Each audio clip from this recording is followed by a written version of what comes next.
draw up the plate, and then he go get the cake. Then we link up with the gang, gang, gang. OG, I draw up the plate, and then he go get the cake. Then we link up with the gang, gang, gang. OG, I draw up the plate, and then he go get the cake. Then we link up with the gang, gang, gang.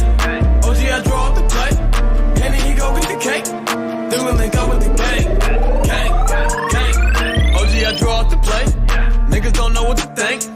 Thought I get money, you change. What you thought we was the same? Still stay away from them clones. Niggas better leave me alone. Talking about niggas is low. Run with niggas who don't know you. Whoa, I make that zagging when city to city. You niggas not hot in your state. If it was money to get a hit Henny, we get it and never complain. Same go for the gang, and we split it up all the same. I can't really eat, let's stay straight, cause we go way back in the day. My day ones from back in the day, they still hang around me today. You wanna come round us, you can't. I'm rolling up loud, it's great. But mama, she bad but complain, cause I'm too in love with my dreams. And I gotta get on the plane, and go get this money with this. I draw up the plate, and then he go get the cake. Then we link up with the gang, gang, gang. OG, I draw up the plate, and then he go get the cake. Then we link up with the gang, gang, gang. OG, I draw up the plate, and then he go get the cake. Then we link up with the gang, gang, gang. OG, I draw up the plate, and then he go get the cake. Then we link up with the gang, gang, gang. I get the bag with the gang, taking that Zach to the bank. Henny be all in my drink. You niggas is stupid, you think that should change? You not even hot in your gang. Ain't nothing even hot about your gang. You niggas be lying about same. Be posting them pictures of guns for the fame. Niggas just look at me different now. Say that's your man, but he a clown. Don't fuck around with the fuck arounds. Little nigga, you should cut it out. Me and my niggas take different routes. Punch a bitch nigga all in his mouth. Hold up my nigga, we different now. I need a Robert, it's just my style. I get a check today, I spent it all tomorrow. I get a bitch today, she probably a foreign model. I get a check today, I spent it all tomorrow. I'm with my gang today, tomorrow never promise. OG, I draw up the plate, and then he go get the cake. Then we link up with the gang, gang, gang. OG, I draw up the plate, and then he go get the cake. Then we link up with the gang, gang, gang. OG, I draw up the plate, and then he go get the cake. Then we link up with the gang, gang, gang. OG, I draw up the plate, and then he go get the cake. Then we link up with the gang, gang, gang.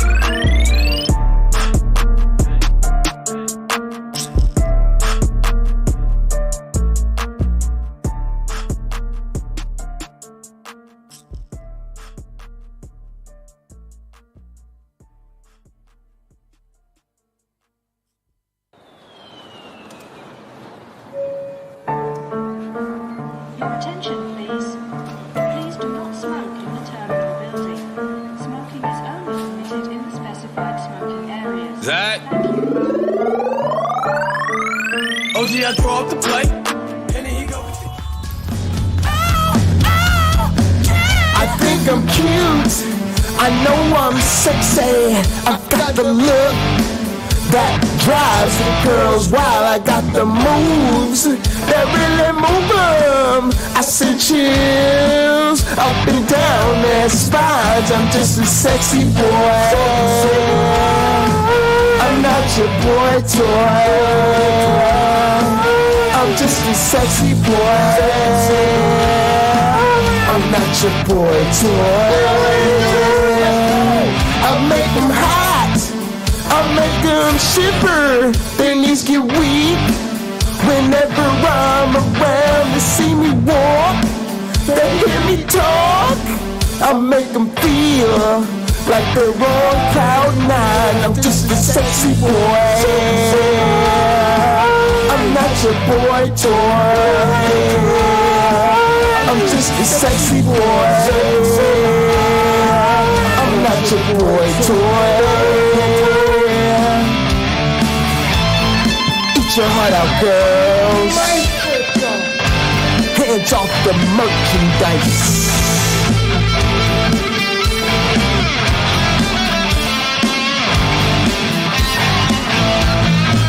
I'm just a sexy boy.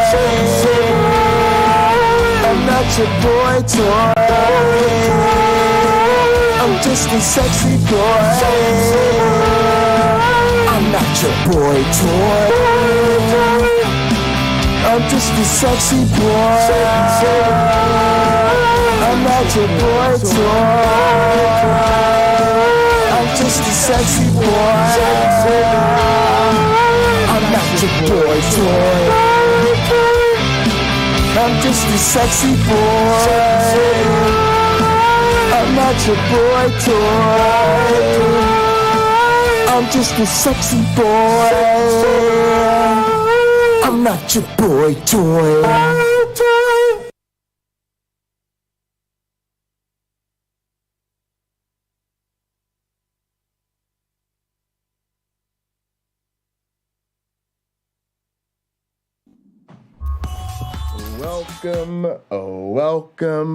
Welcome everybody to another edition of the Pocket Locker Podcast. I am your host with the most, all the way from the East Coast, your boy Pocket Locker, a.k.a. Dr. J. Bundy, a.k.a. David Blackman himself. And as always, folks, I am in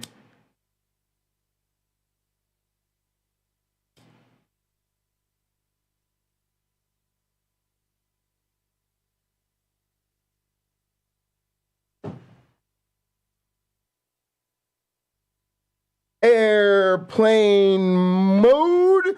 Welcome to the show, everybody. So glad you decided to join us. We have a jam-packed show for you today. Lots to get to, not tons of time to get to it. We've got no time to waste. Let's go ahead and get straight into our communion so we can get started with today's program. Y'all already know the drill. If you don't, please act like you do. Please raise your glasses and hold on to your asses. Obama. Through him, with him, in him, in the unity of the flying man. All glory and honor is yours who flied for our sins forever and ever. You may drink.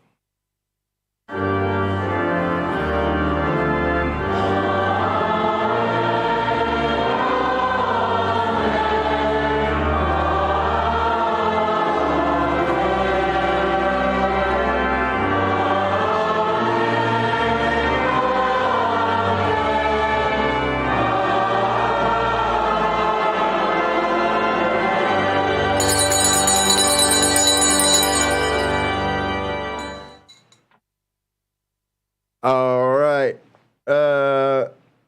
Let's go ahead now and transition right into our communion song. This one comes to us from Foy Vance. It's a cover of our whoa, never mind. Never mind. We got new OG Roddy in the house. Oh, new OG Roddy. Brand new hot off the press. Oh, shit. Zach. Zay, what up? They know my campaign. Now they running up on Roddy like it's second place. They wanna know if I'm a prop or I'm the real plane. Hold on. Whoa.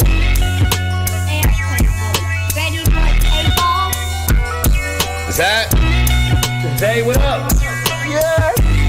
They know my campaign. Now they running up on Roddy like it's second place. They wanna know if I'm a prop or I'm the real plane. Landed in Austin and I even brought my own train. Gang, yeah, fuck is they talking about? Link up with Freddie, got it booming cause it's whole south. Then we hit the spot, my OG had it packed out. Getting love in every city, what it's all about. Facts, yeah, know when I'm back home.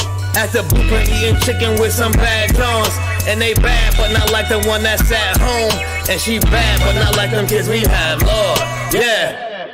I'm still up in my mode. Hit my connect, he make the close, I run the give and go. Just ask the ones who fucking with me if you didn't know. They say the plane was always on it and he always gone. I love you, I want to. You're the one that I live for. I can't take it anymore, but I love you. can I do to make you see? You're the only one for me. I told Jay I'ma just stick to the code. He wished me well and told me how he been noticing growth. Told all my niggas down on Serato, let's get this dough. Thinking your speech, I'm just saying my niggas gotta glow. Yeah, I thought I changed up, but in fact I just got better at the same stuff. Even when I was a minor, I was major. Independent, I remember how they played us. Yeah, you see it's funny though. See how everything changed, getting money, bro. Seen them even throwing shade when it's sunny though. On the plane, I ain't even in a lane though.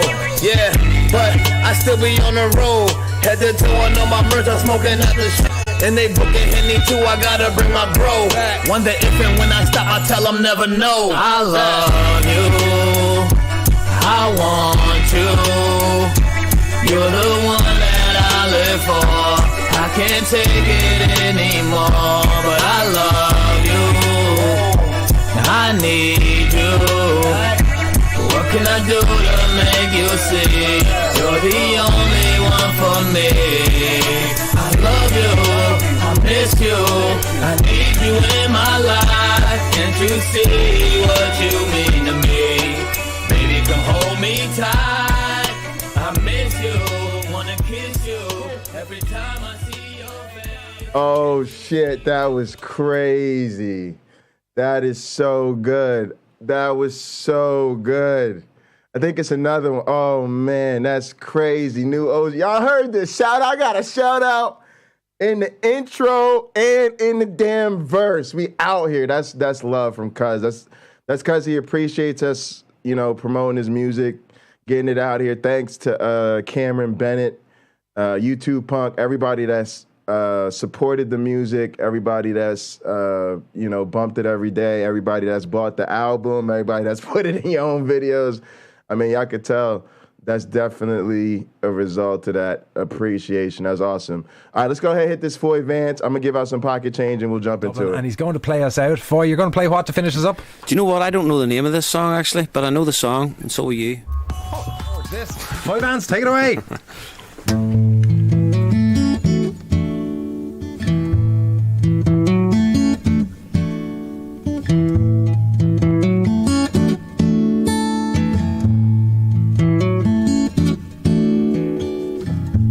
Making your way in the world today takes everything. Oh, thanks so much. I just saw Nitty played some OG Taking Roddy a break from at the Christmas party. Appreciate that, Nidimous. Nidimous was first. Here's $1 million pocket change. Thank you so much. I appreciate all y'all. That's awesome. Thank y'all so much for helping get my cousin's music out here, man.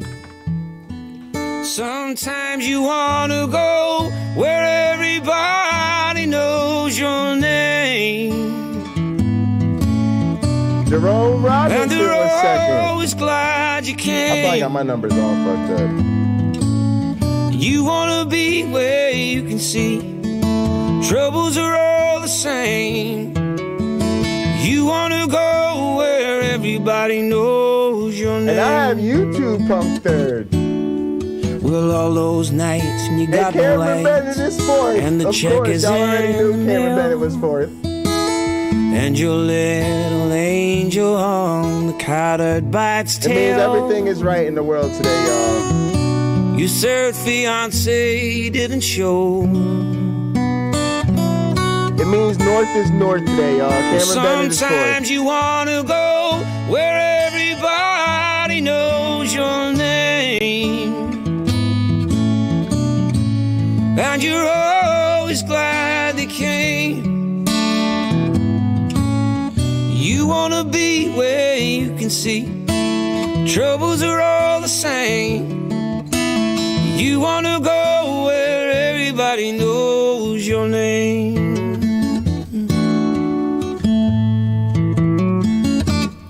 I got Well, Nitty you in get out here, of bed, Jerome coffee's Robinson, dead. YouTube Punk, The Cameron morning Bennett, isn't looking bright. Myron Shrink Bot, right off Melody Joy your is in the mind. house. He doesn't even write. Lena's here. Hey, Lena. Your girlfriend says she's not a girl. James Apperson. Be glad there's one place in the world Y'all can go ahead and call in too if you want to get in on the conversation. Click the link in the description. We're in a new gather. We're in a public gather with no password where we will be through the weekend. It's our holiday family gathering. Our holiday family gathering gather. You wanna go where everybody knows your name. You wanna be where you can see troubles are all the same. You wanna go where everybody knows your name.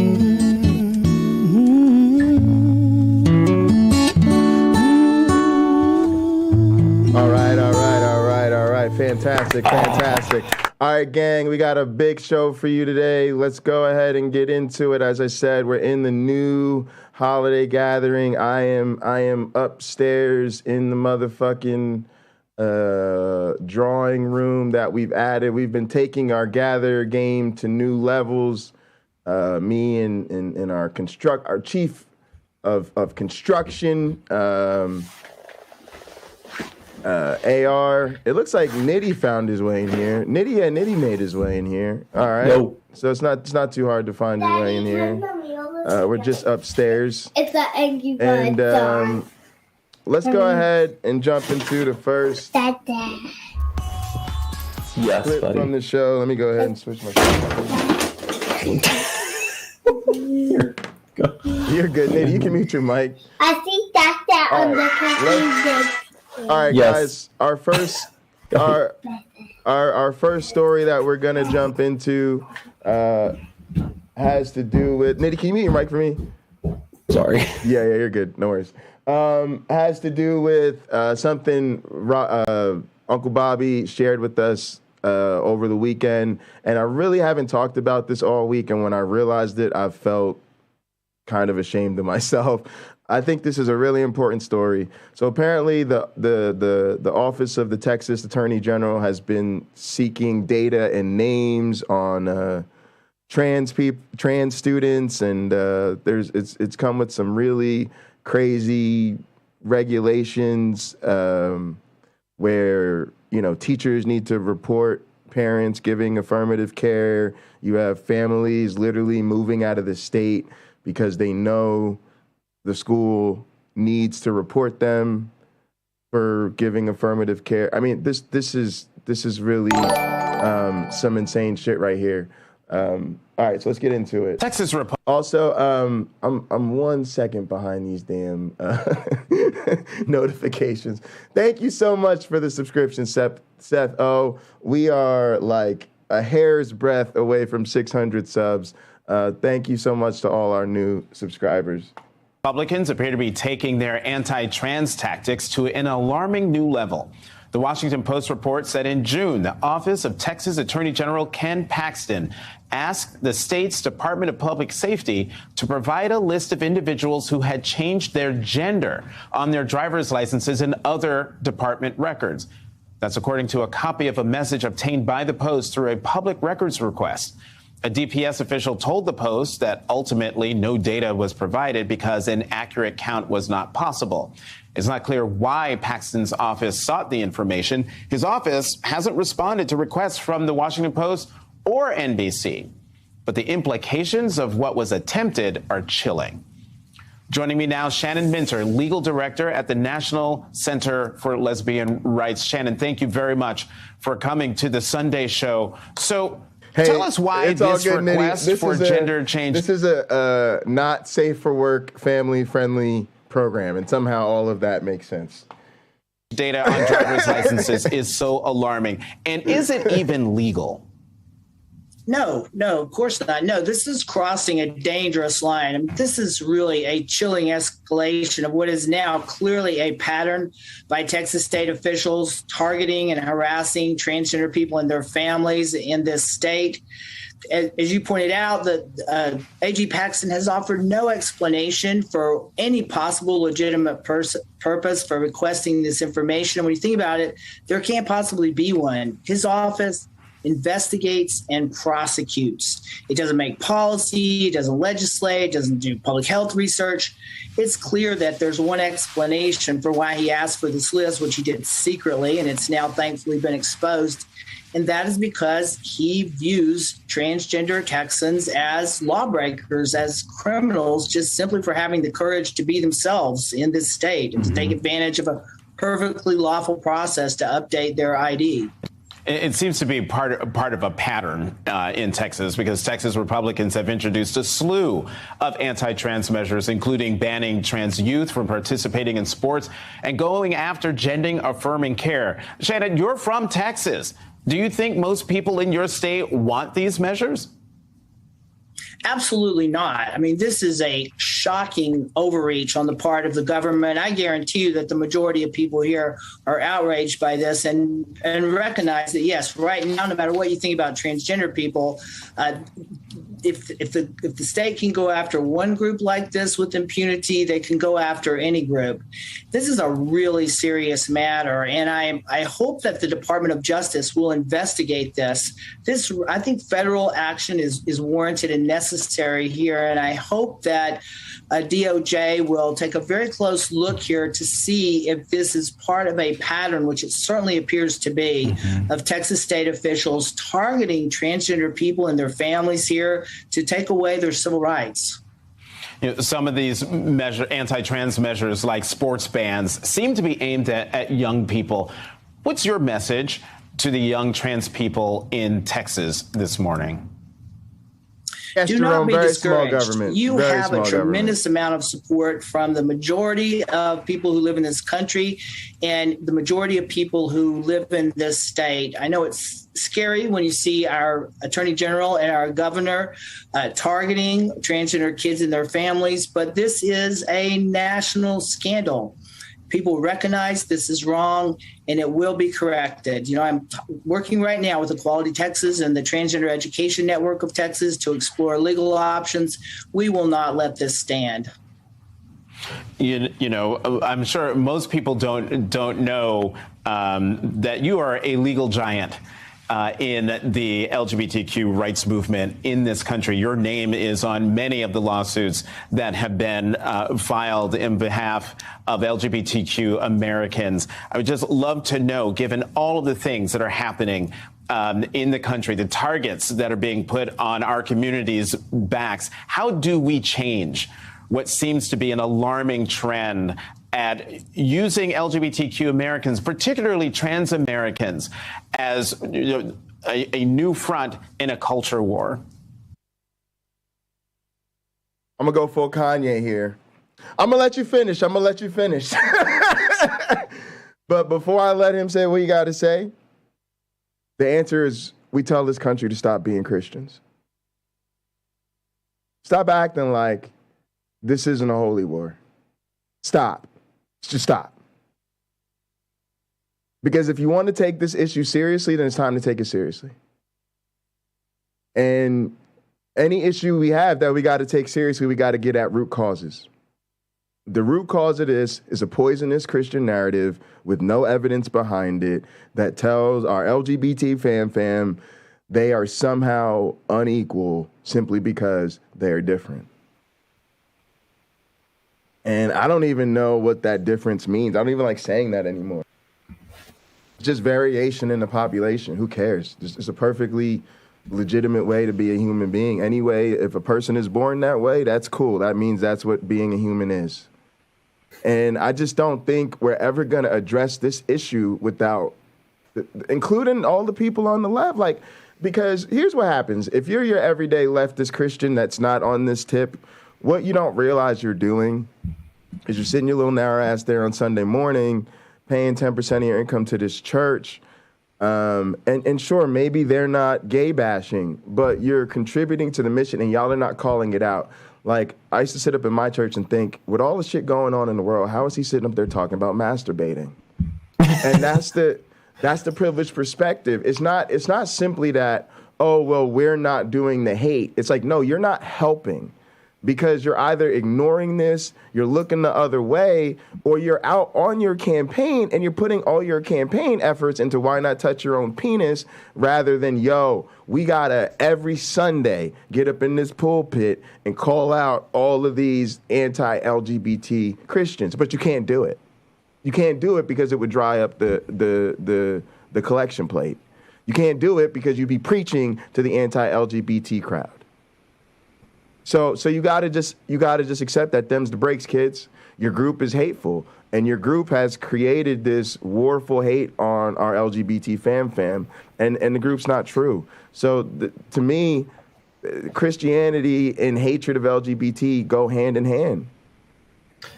Well, the other problem I have with this is what constitutes gender care, right? Because what if someone in school found out that they were born with both genitals, right? And then their parents chose a gender for them at birth. Does that get reported to the state? Wow.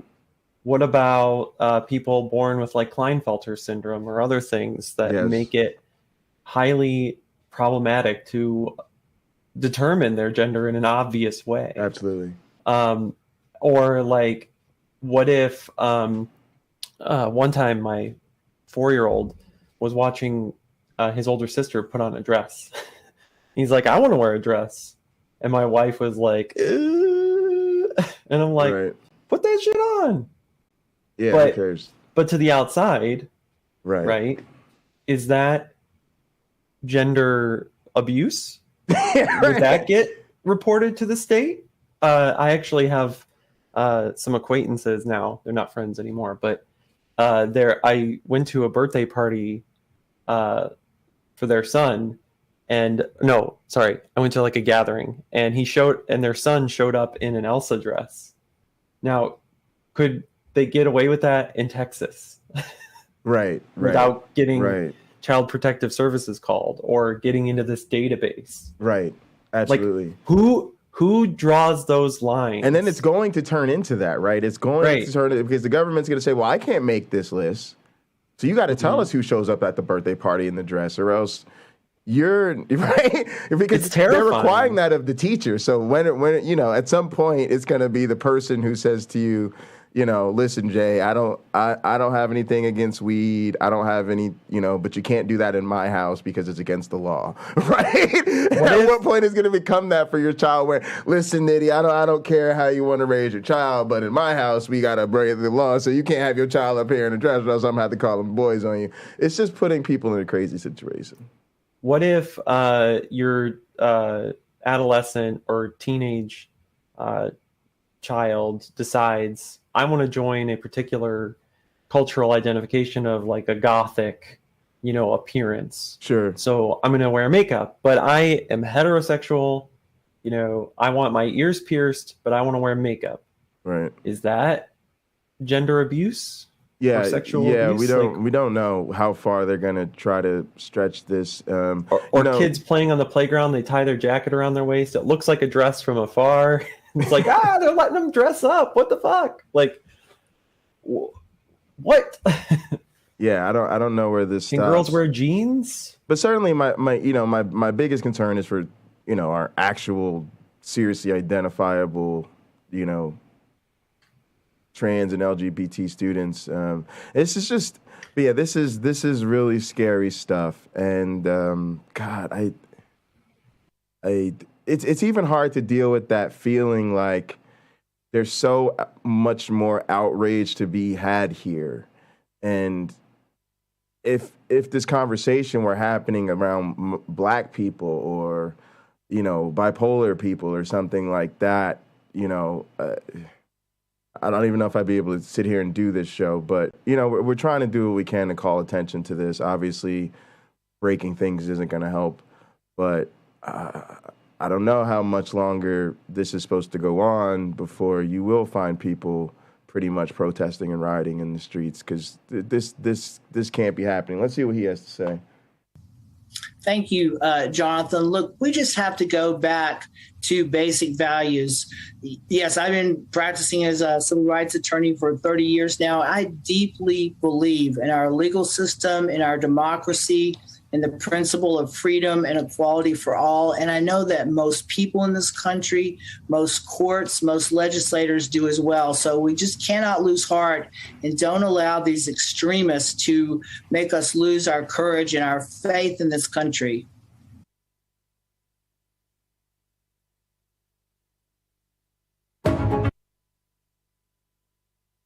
And this guy might see himself as a Christian too. Who knows? Pretty much ever. So many people do. At least culturally, but I'm not going to let many Christians sit up in my face going into 2023 and tell me how much they believe in equality. Going for, we just can't. Sorry, some of this stuff just has to be called out. You know, if you didn't know better, I'm gonna try to help you know better. Donald Trump's NFT collection sold out in under 24 hours last week after it was announced. And in addition to getting a basically worthless digital NFT trading card, you also did get something in return that could be of value, right, for some of these MAGA freaks who scooped up all the NFTs. You got entered automatically into a drawing for thousands of possible prizes. And it's funny because some of the prizes are actually just more NFTs, but there's a couple that I know the MAGA fans out there would absolutely love. Dinner with Donald Trump, a trip to Mar-a-Lago to just meet Donald Trump for 20 minutes. All kinds of great come on down and talk to Trump in person prizes. That alone, for many of these people, was worth the $99 they spent on these NFTs. Unfortunately, for most of them, they didn't actually read the fine print on what those prizes mean. You know they ain't big on because reading. Even if you win a dinner with Donald Trump, even if you win a face-to-face meeting with him for around 20 minutes, that's all you get. You don't get airfare. You don't get gas money. You don't get your meals paid for, and you don't get lodging out of it either. So basically, you have to pay out of pocket thousands of dollars, depending on whether or not you drive or fly, to go down to Mar-a-Lago. They're not going to put you up in Mar-a-Lago, so you've got to buy your own hotel room off-site. You have to pay for your food, which I don't even know if that includes the dinner with Trump.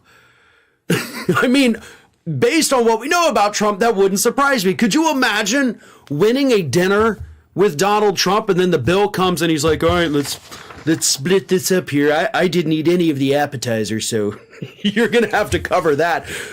Like these poor people sitting there with a self-professed billionaire, and he's going to nickel and dime them over the tab when it finally comes. That would be hilarious. And maybe it would turn these people off Donald Trump.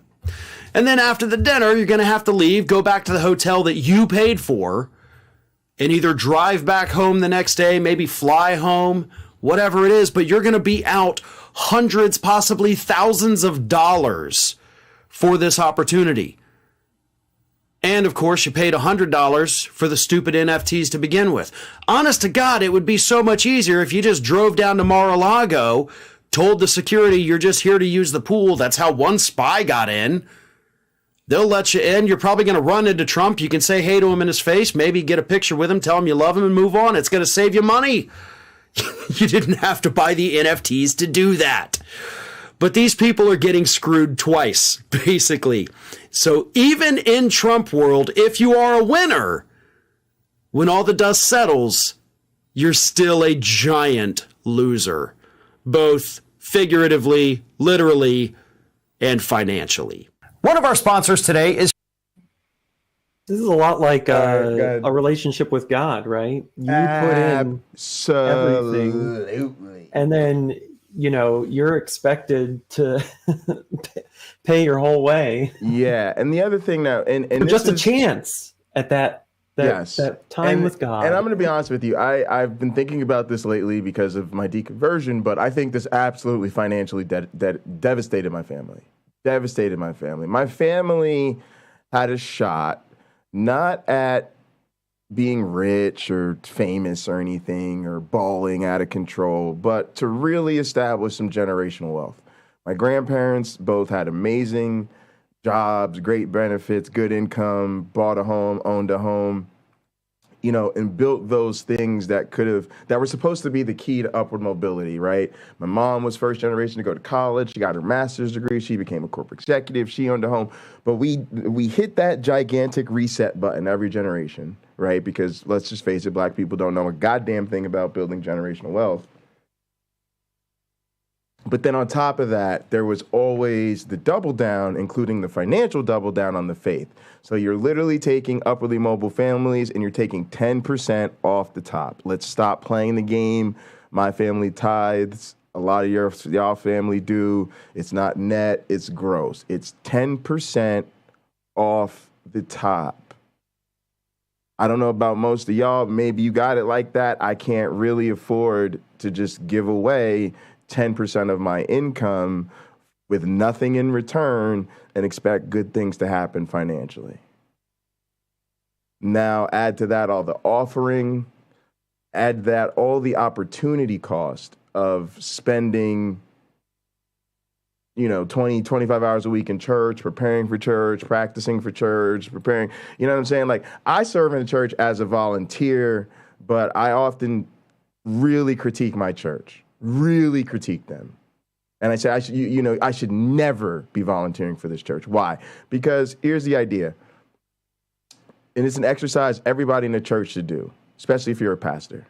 What you're going to do is you're going to rank in order from top to bottom who spends the most hours in this church per week, right? So let's say the pastor's at fucking 75. Because he works full time and he's doing all this church stuff and all the extra activities and it's his life. He's at 75. All right, you got another pastor board. They're at, 60 plus, right? You've got some full-time secretaries and shit. They're at like 40, right? You might have, your graphics people, your volunteers, right? Everybody just gets a number, right? It's a pretty easy number. How much time do you spend dedicated to church a week, right? Y'all, my number is fucking astronomical. It's literally 4 to 6 hours of practice per day.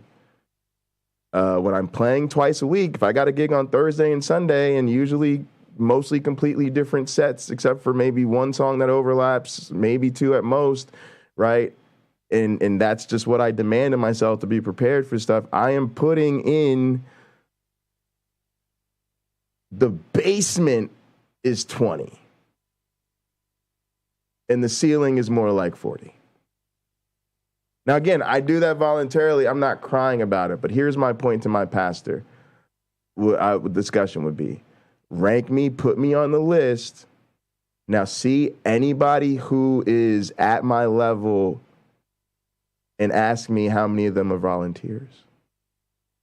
The answer would be 0. Right? Because my church was paying a person who does their little graphics and art stuff. They're paying their secretaries. They're paying all the ministerial board. But the musicians and the worship team, right? We're not the fucking volunteers that show up an hour before service, help put up the sound system and call it a day. We have to do this shit every day. And so people just need to understand that type of thing. So my point is what? That's a lot of time. And when you're not getting compensated for that time, that is financially devastating to your family. Because like Nate said, you're just paying it all in, not just your money, not just your tithes, but now all your free time. So you're not going to be playing the stock market. You're not going to be starting that business. You're not even going to just be relaxing and feeding yourself, maxing and relaxing so you can restore and revive and then go on your normal ambitions. It just takes everything from you. And what is the main message of your faith? Whatever you're giving, you should be giving more. Right? Name me a religion that doesn't at its core require more of you. Are you paying your tithes? Well, you should really be giving more in them offerings if you really want blessings from the Lord. Are you showing up to church on Sunday morning, but are you not really in the Bible study? How are you expecting Jesus to bless you if you're only just showing up at church on Sunday morning and you're not in the goddamn Bible study? Are you in a goddamn Bible study, but you haven't really considered becoming, serving in the church in the role of leadership? How do you know what this church is about? out if you don't even understand what it's like to really serve and build a church. Are you starting to build and serve the church? Well, don't you understand we're trying to build and plant other churches? Are you not willing to move? How do you think we got here? We had to pack up and move our entire family across the country to plant this here church, and you're only willing to serve God if it involves you being able to be within a 10-minute radius of your house. Why aren't you on mission to China? Why aren't you going to India? Huh? Well, there's also like a... right? You should always be doing more. Go ahead, Nitty. Well, there's also, the scriptures that say those who sow generously ought to reap generously, right? So more is expected of you so that you can get more rewards. Right. Right? You got to put in your money for those non-fungible yeah, exactly. souls. Yeah. The other thing I wanted to say with the Trump, we're all God's NFTs. Jimmy. We're all God's. We are all God's NFTs. That's such a great way of putting it, Nitty. It should be a title of your stream later on or whatever. Guys, check out Nidamos. The link is in the description. Give him a sub and check out his content. Also, I was going to say, this is, I'm trying to steamroll through content today, but this is also right out of Trump's playbook from when he was president, right? Where, he would travel with the Secret Service, right? But then they had to pay, right? He made them stay at his properties, which is totally inappropriate, right? And then he would charge the government for staying, right? Because the president going somewhere means the press corps has to stay there, the Secret Service has to stay there, all of the security personnel, all of that has to be dealt with. And so he would basically make them use his properties and then charge them for it. So we as taxpayers then paid for Trump to stay at his own golf courses while he was president and put up the entire Secret Service. Just wildly corrupt. But speaking of Trump, gang, we're in our guest room gather. It is there's no password for the one we're in. It's pinned in the description. We will be hanging out here around the clock, 24/7, pretty much the entire weekend. Like when I end this stream, we will be gaming and watching movies. We're always in gather. That doesn't mean we're always in gather when we're on YouTube. It means we're always in gather. Mostly when we're not on YouTube. It's a lot better, guys, right? Like, I can't show certain clips right now. I can't show you funny shit from The Daily Show right now. I can't pull up Netflix right now. I can't watch Game of Thrones on HBO and give you my commentary live on YouTube, right? But this is what we do in Gather. We watch Netflix and Hulu and sporting events and wrestling and pay-per-views and 5 people are streaming different games. Awesome. It's pretty awesome. So yeah, come link up with us. What we try to do around the holidays is we open it up. We don't require passwords or membership, and so anybody can come in. I'll show you guys how we have it set up downstairs, but there's games and stuff set up throughout, even in Gather, Tetris and cards and dominoes and pool, all types of stuff.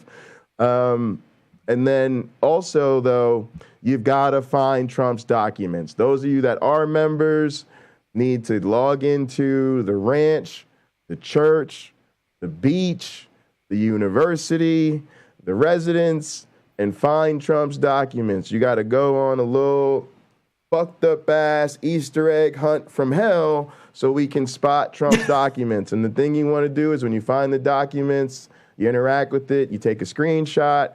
That way we know where it is. Then we can turn over the documents to the FBI so we don't get shut down. Apparently, there are 11 different locations around our gathers where Trump's documents can be found, and we only have until December 31st to do it. So I'm giving out 100,000 pocket change for everyone, 5 million for the first person, and 2.5 for the second, and I think like $1 million after that too. So find the documents, send me screenshots in Discord.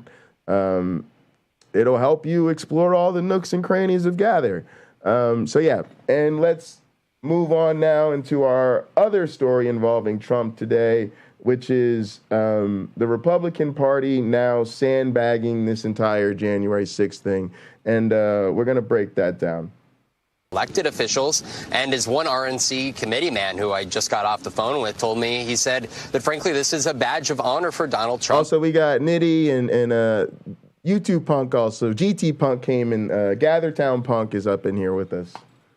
And that a great number of folks in the Republican Party apparatus, who a large number of them who can give credit to Donald Trump for them ascending to their own posts within this Donald Trump-led Republican Party, that they see that this is one that just emboldens him. Thank you so much. And really makes him square up in his capacity to go up against Democrats as they're looking for the Republican nominee. As for Donald Trump, I think to that very point here, he has so far put out only one statement on his social media account since the referrals were made to the Department of Justice, and that had to do directly with Liz Cheney. It was, quote, but Liz Cheney lost by a record 40 points. When you're looking at this Republican Party, Amish, it is very much one that is much more in his image. That over the last 6 years, he was able, through the course of primaries and past general elections, was able to really make this party one that is loyal to him. And the question is now, where does that go from here?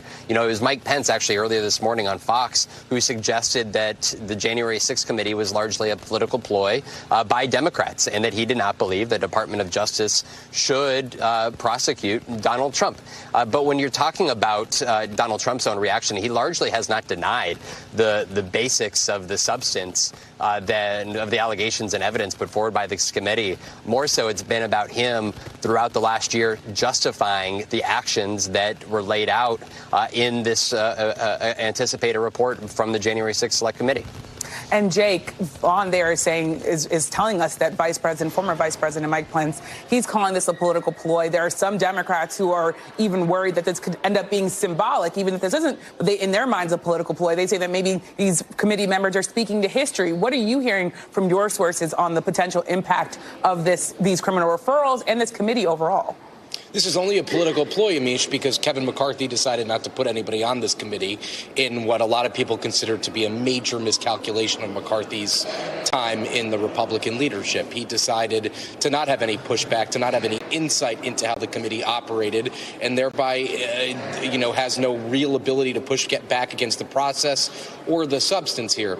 I will say what Ali said is right in that we're going to get the full report, transcripts, and we're going to, for the first time, potentially, be able to see under the hood of this committee, and there will be a whole kind of downstream effect of politics there, because we'll see who the committee interviewed, what they said, presumably, that we don't know.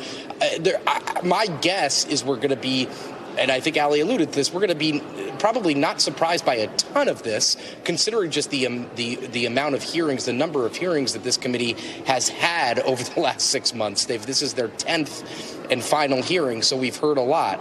But the report will be interesting. And I think, again, going back to what Ali said, I don't mean to give her too much credit, but going back to what Ali said, this is putting into history a very monumental and momentous moment in American history. They are cementing, they are documenting an attack on the Capitol, an unprecedented attack on the Capitol. And so while the Justice Department may or may not act on it, the Ethics Committee probably won't act on it, this is probably the most successful congressional committee effort in definitely contemporary time, but potentially ever. That we've never seen anything like this.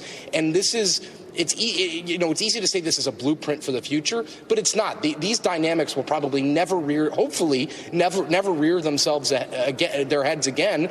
And I think we can't underestimate, understate, or undersell how important and critical this effort has been. And Ken, as Jake points out, the sort of legacy and historical moment of this, Guys, I'm going to let the tape roll because I actually want us to take in all this information. I haven't thoroughly watched through this, but I want you guys to get the fuller picture, because the discussion we have about this is going to be something you've all seen happening in front of you, but is also quite nuanced. But the thing I want to highlight here is that we've never seen anything like this before.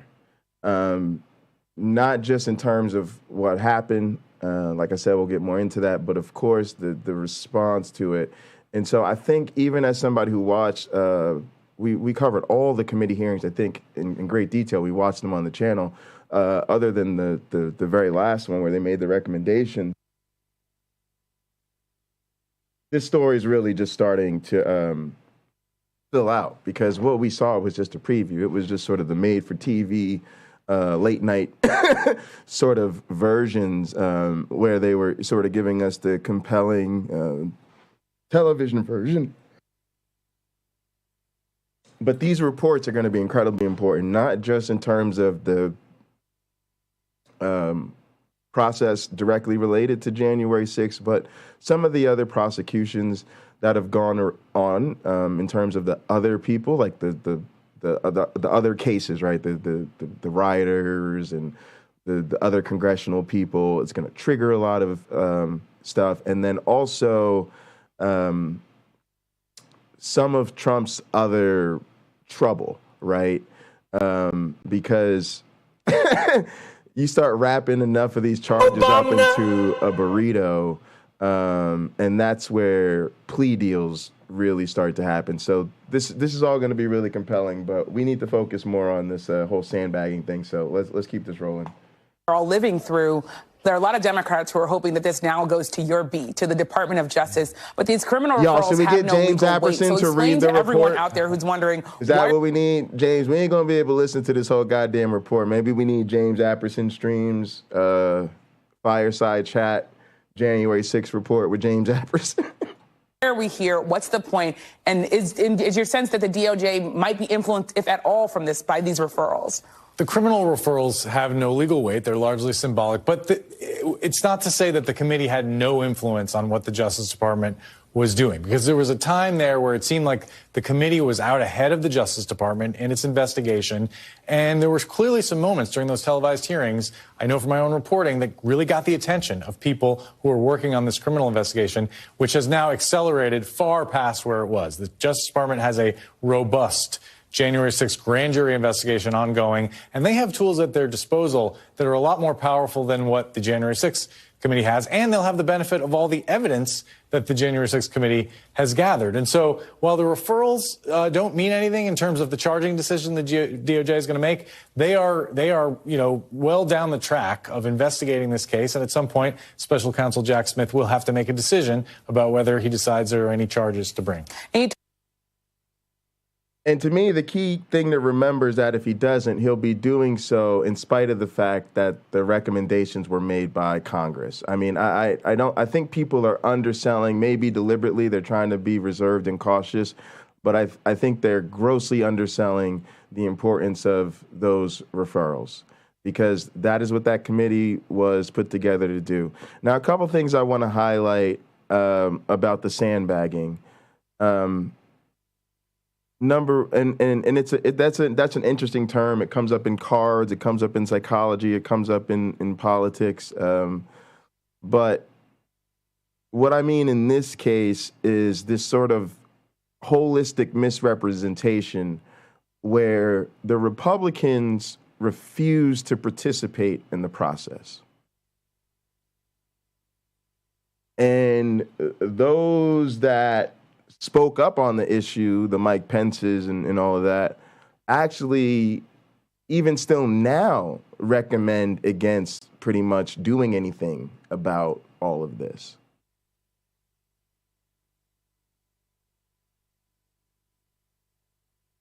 Yet, now that the work is done and the light's been shown on what happened, all the details, and they realize, holy shit, heads are about to roll. Now they want to cry foul because we're supposed to now buy that this was some sort of partisan effort. And so they're already trying to poison the well by, and those of us that are clever realize this is just their tactic. This is just what they say, and they say this regardless. They said it to start with, right? They said we shouldn't do it because it was a partisan effort. So then they refuse to participate in it. Then we go ahead and do it anyway because it's what has to be done. We get the work, we make the report, blah, blah, blah, blah, do the presentations, present it to the people. And now they're telling, well, don't do anything with that because this whole thing was partisan. And it's like they deliberately sat out that way they could undermine it in the end. And they're just not slick. And they're the worst type of people for even wanting to do this. And it's so plain to see. Here's a couple other things we can't lose sight of. Number one, it was a bipartisan effort. Despite the fact that they literally caucused and whipped to not participate in it, meaning they literally basically told everybody, if y'all want to stay on the good side, if y'all want to keep this good old red party line donorship going, you better not participate in that goddamn January 6th committee hearing. And went to, like they said with Kevin McCarthy, literally the leadership, let it be known you better not participate in it. Despite that, the Republicans of conscience did it anyway. So it was bipartisan. And the Republicans that did it paid the consequences. Liz Cheney paid the consequences for going up against Donald Trump. Kinzinger, I think maybe one of them's even just stepped down. Really. So never forget that this was totally bipartisan, and that's a load of horseshit. On top of that, what are they doing right now? They're not saying a goddamn thing. It's just like we talked about with Christians in the LGBT issue. Somehow, we know that they're guilty. We know that they are the problem because they won't speak out about the problem. It's funny. Everybody else could say going around putting LGBT people on a fucking list, wrong. Anybody does that, fuck them, take care of it right now.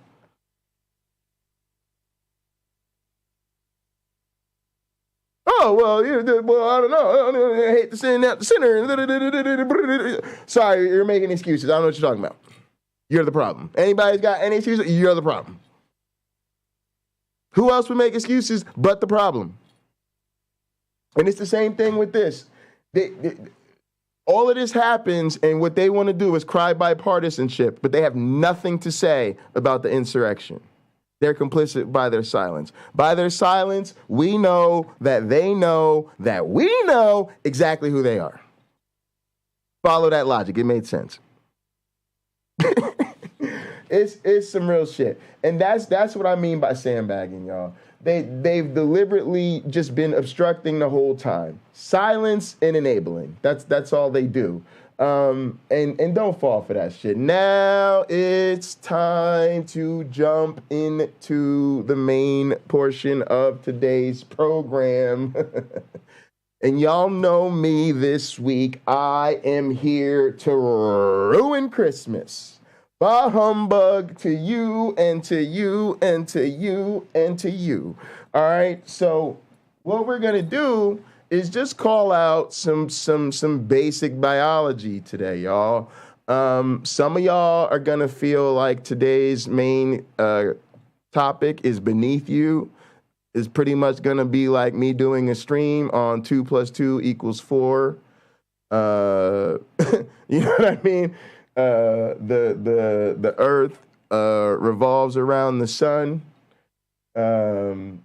That Earth that revolves around this Earth is not flat. It's kind of like a spheroidal type of jammy.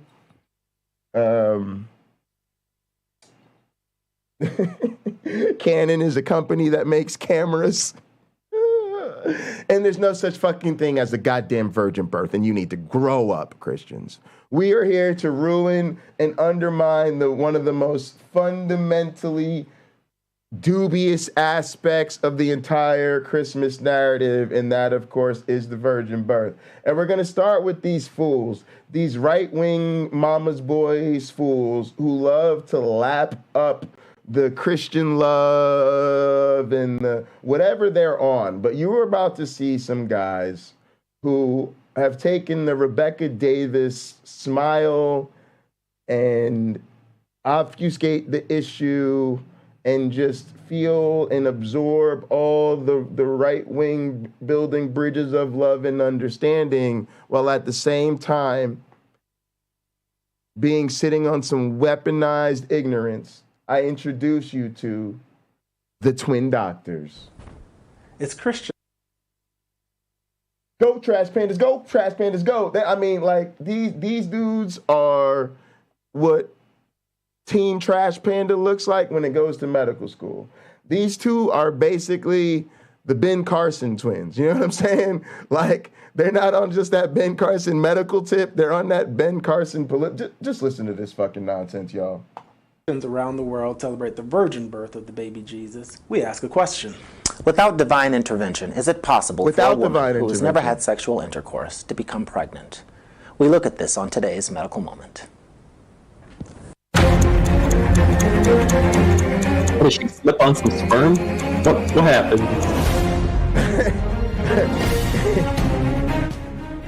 Wow. Slipped in the wet spot.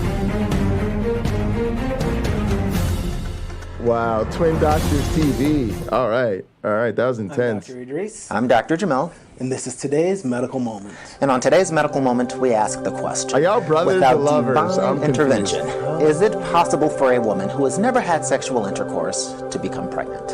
And the short answer to that question is yes, it absolutely is. An understanding of this basically requires an understanding of the female anatomy and the physiology of the male sperm. To make it even simpler, what he's basically saying is, if you consider the fact that the average female vagina is 5 inches long and average sperm travels at a rate of 7.5 inches per hour, you realize the fact that sperm does not actually have to be deposited in the vagina for it to make its way through the vagina and into the reproductive tract. So let's kind of get down, dirty, into the weeds. What are we talking about?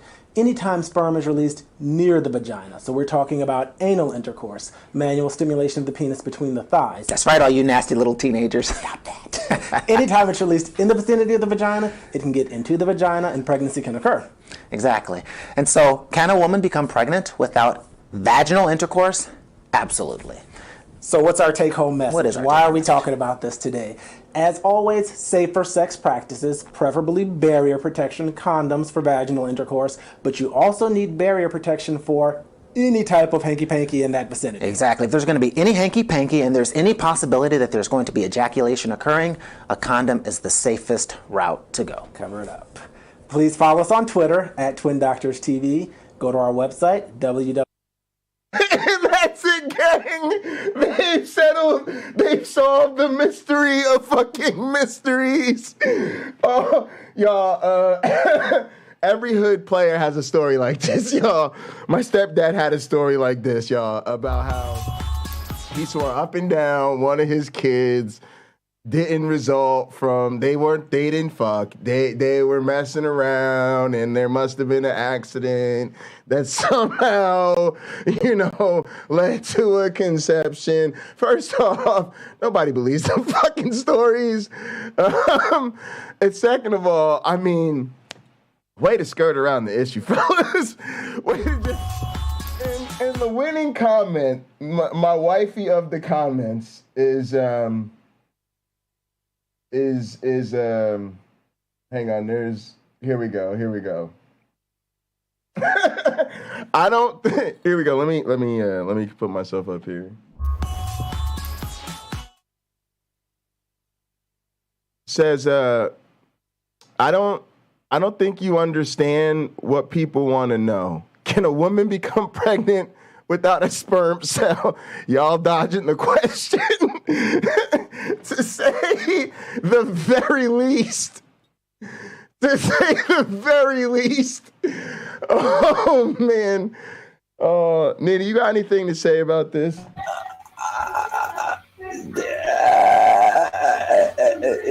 So, the thing is, if they read the Bible, the whole point is that it's not, can we try to find a naturalistic explanation for the virgin birth to help people believe in the virgin birth?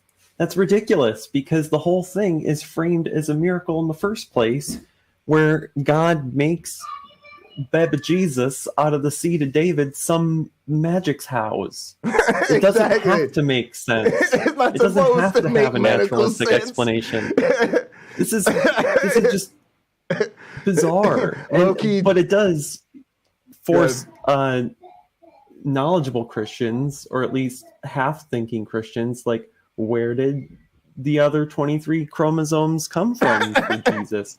I don't know. Were they literally David's sperm shot from heaven into the womb? Maybe.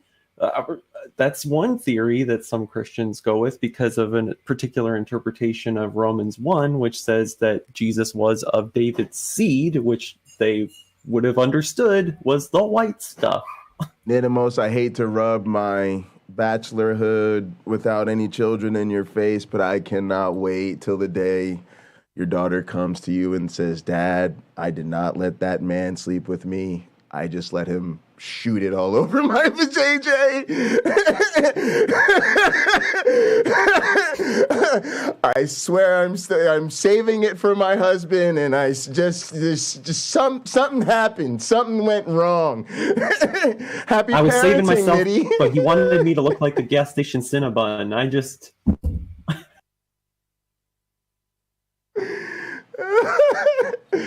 Oh, much love to all you parents out there that have this coming to you. Oh, we have to. It's the holiday season, y'all. Oh, man. Oh, so Jesus was conceived like a truck stop Cinnabon. Pretty much.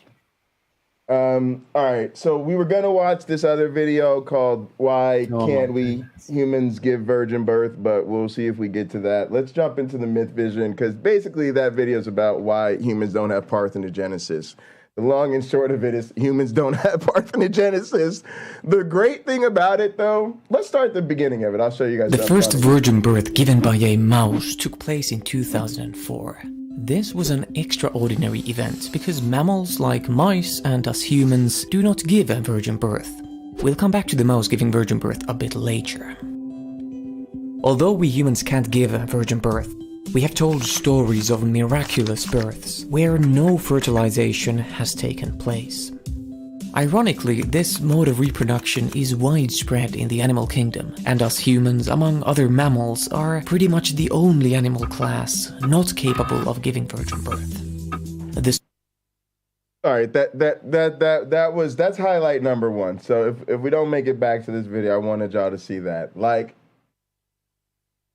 again, I always speak about how lucky we are that the Bible is as wrong as it is. Y'all have to remember there's maybe a possible universe in which the Bible gets a lot of scientific details correct. It talks about an old earth. It talks about, gradual change from one species to another. It even tells us, and I created you amongst the family called the primates and the shit like that, right?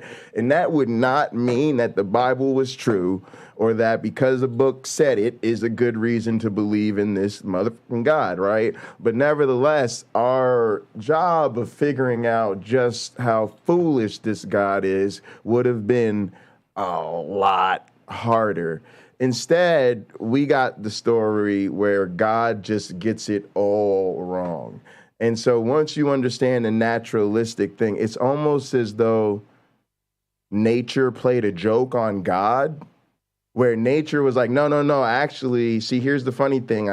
Here's how nature flipped it on God. Nature was like, oh, yeah, virgin birth, I can actually do that. Oh, yeah, but the family of organisms created in your image, yeah, that family, yeah, that's going to be the only family of animals that can't. So not only is it this simple as like humans can't give virgin birth, no, y'all are right. It's totally possible. Humans are literally the only group, us and our relatives, yeah, that's the only class that pretty much can. Everybody else pretty much good to go.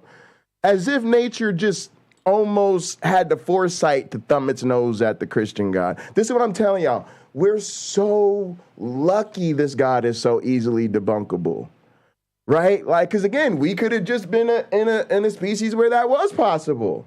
right? And then we wouldn't really know and shit. Like I'm telling you, it's like nature kind of just wanted to give us the ultimate sick Christmas burn just in time for the holidays. Let's jump into this because I want to talk about another way that I think people just fall for this shit that really needs to be addressed too. Like, I'm not as much of a Bible or theology nerd as a lot of you guys, but certainly it's an area of interest. And I think that you got to take into account the function of the story. And right when you start realizing how deep the functional, how much something is function as theology, then of course you shouldn't expect it to be true. Like, all right. About the Messiah story. The virgin birth of Jesus.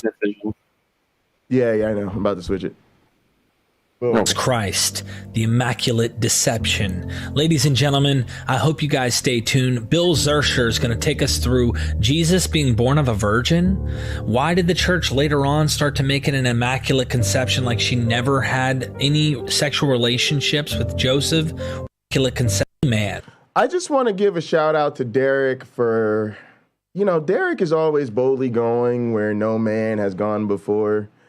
And guys, I sit there agonizing sometimes for 10 minutes over what I'm going to wear on stream because I'm like, this has a little spot somebody might see. This has a little bit of a, they can't wear that. Oh, I don't want to wear this shirt because it has a hole in it. Derek doesn't give a fuck. Derek's like, I'm all fucking power. You're lucky I don't rip this shit off and show everybody my bare chest right now. Just he can pull it off, and then the rest of us are like, we're good to go. We're good to go. Just props, Derek. Was Jesus really born of a virgin? Why doesn't Mark mention this story? Secure. Was it really a virgin birth in Isaiah 7:14? Just stay tuned.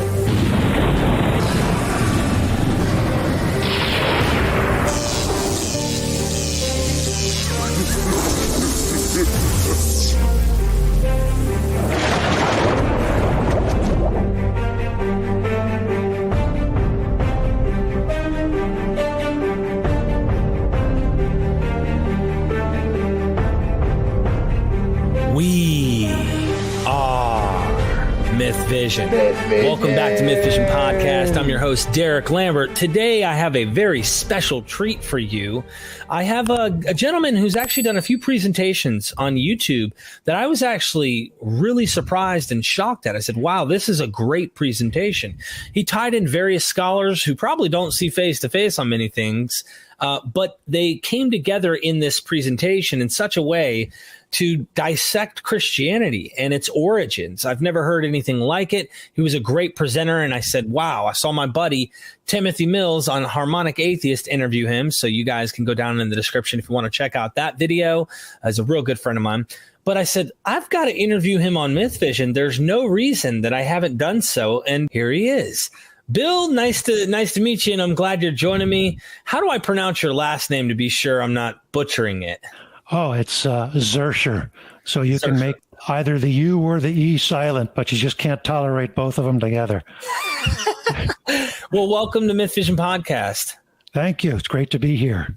Yes, sir. I want to go ahead and tell everyone right now. He wrote this book, Seeing Through Christianity, A Critique of Beliefs and Evidence. Bill Zersher. Go check him out. Get the book. If you guys could read ebook, $2.99. I mean, if you have ebook, it's $2.99. If you want the paperback and you want the book, in your hand, $15.99. Of course, you could do hard copy as well. Get the book. It's a fascinating read. He is covering many of the scholars that I interview on this show, but he also is tying in things that you probably haven't heard presented in such a way, from Zoroastrianism and mystery school religions, et cetera, et cetera. So check him out there. And of course, here's the video that he did with my buddy, Tim Mills. All right. Well, I appreciate you coming on, Bill. I'm going to go ahead and tell everyone a little bit about you quickly. Sure. You wrote the book Seeing Through Christianity, and Bill studied economics and government at Yale University. He worked in the corporate world for 2 decades, and his passion is for learning about religion and keeping the gods out of our textbooks. So I mean, that's a simple. I'm sure there's far more I could say about you, but I guess the best thing would be let's get started, huh? Yeah, sure. I mean, I like to describe myself as an activist for the separation of church and state. And, I continue to learn about religion and philosophy. And I like putting things together and trying to communicate in a clear way some of the issues and some of the problems that I've encountered. Well, at some point. YouTube punk, what happened?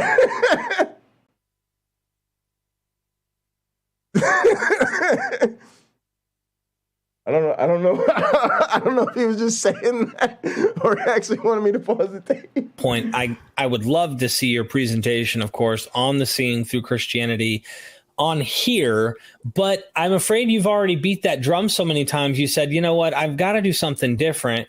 How about a woman who's pregnant, but she's still a virgin? And I said, that sounds like an interesting show. Yeah. So many Christians across the world actually believe this, whether the orthodoxy churches of Roman Catholicism and, Eastern Orthodox, if you will, how strict they are about these things. I would think the Roman Catholics are extremely, their perpetual virgin mother, that seems to be pretty strict, but I guess Eastern Orthodox isn't quite as strict on this? Yeah, well, in terms of the Roman Catholic Church, I know for me, like going in different little small Catholic schools growing up, like I said, I went to a school, I remember in like 6th grade, definitely being outside in the winter, praying the entire rosary. We all had our beads. The school would like give you like the kind of cheap plastic ones. You always wanted to upgrade them. That was the thing with my family. I remember one time I was in a psych ward, dealing with my bipolar and stuff. And,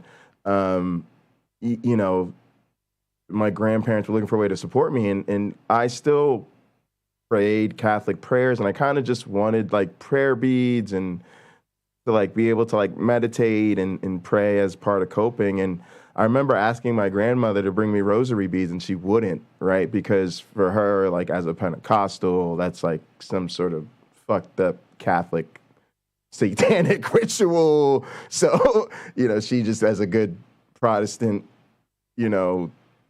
Pentecostal woman just couldn't bear the thought of running to like a Christian. And this is how strong the denominationalism, right? I'm not telling you this as an atheist and it was like, hey, grandma, give me some Jesus tights so I can wear them on my atheist YouTube channel. No, this was like literally I was like in a psych ward, like going through something, just wanted my Jesus-y version of prayer beads, and growing up in Catholic school and everything like that, just seriously wanted to pray the rosary. And my grandmother couldn't bear the thought of buying me some prayer beads. But yeah, I still, it's weird. I've always prayed to Mary, even as a mostly a Protestant Christian. I think I've always identified as a Christian. And that's weird to people. Jay, what do you mean by that? I've always identified, not just like,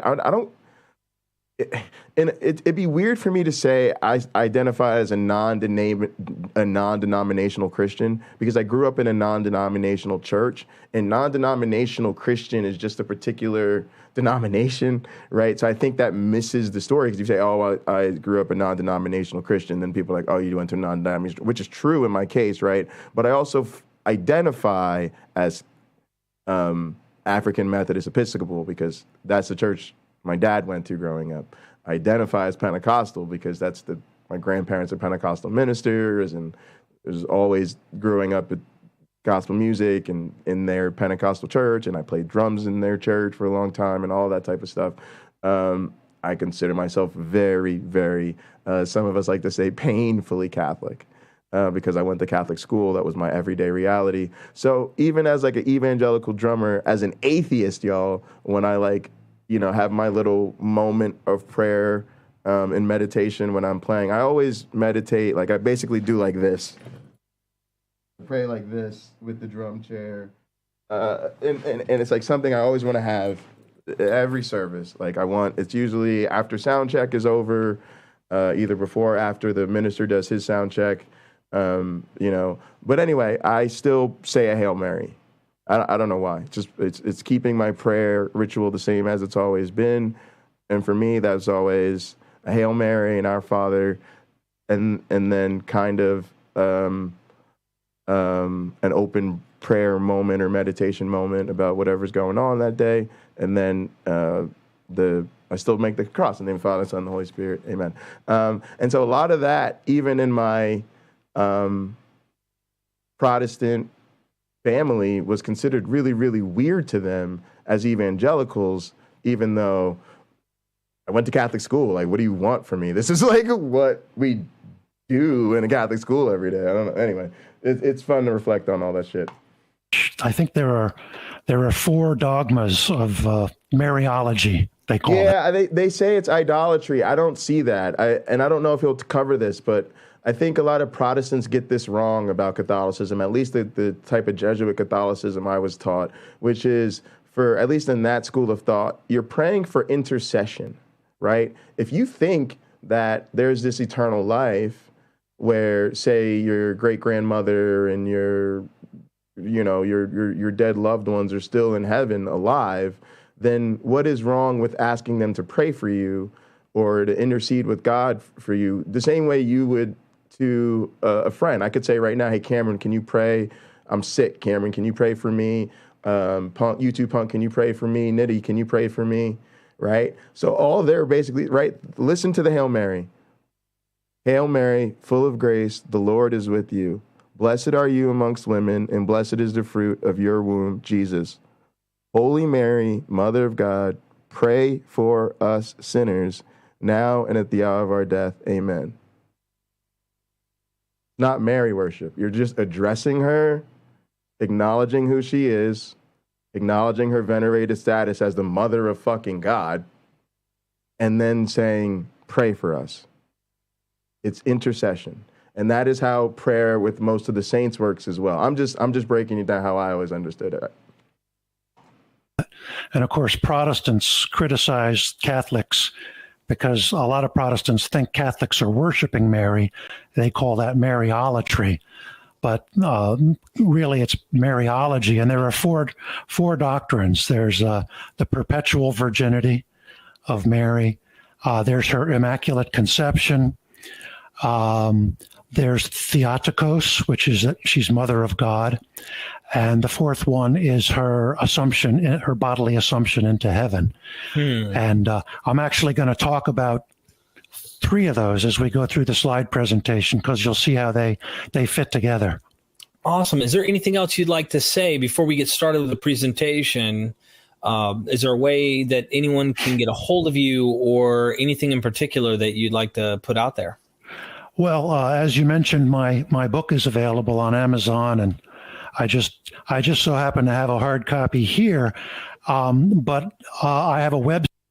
No, I feel you, Carrie Ann. I was just drawing it out for the audience. I think it's just a common thing that people on different sides of this think about differently, and I know a lot of people aren't familiar with it. But also, I was more reflecting on like even my own family and growing up, the way they talk about like when my grandfather's church is a Pentecostal church, but it's in a Roman Catholic cathedral.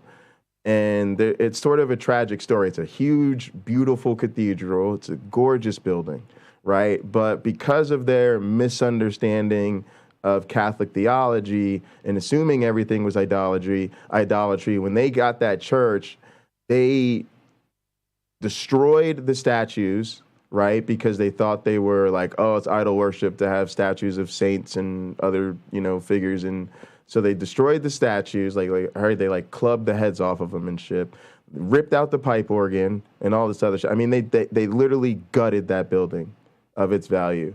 Literally, I hate to say it's like my dying wish of my grandfather is for him to finally convince that church to let go of that building and turn it back over to the city so they can restore it as a historical site.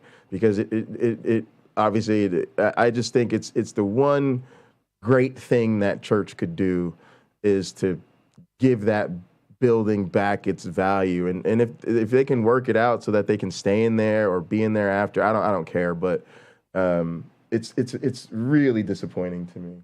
Even if you go to the church, there's like a sign that the city's put there about what a great historic site it is, and you can look it up. There's great depictions of what it used to be like. But this is what I mean. That type of hatred is the real issue here. Site by the same name, so seeingthroughchristianity.com. If anyone wants to shoot me an email or a message through that website, that would be great. Well, happy to talk. Yeah, that'll be down in the description. Everyone go check out his website, get the book. I mean, I just bought the book myself, and I'm excited to see what you have to say, Bill. So we'll go ahead and pull up the presentation. There we go. There you are. So you can't see me, but I can see you. And yes, sir. Okay, well, good thing I'm wearing pants then.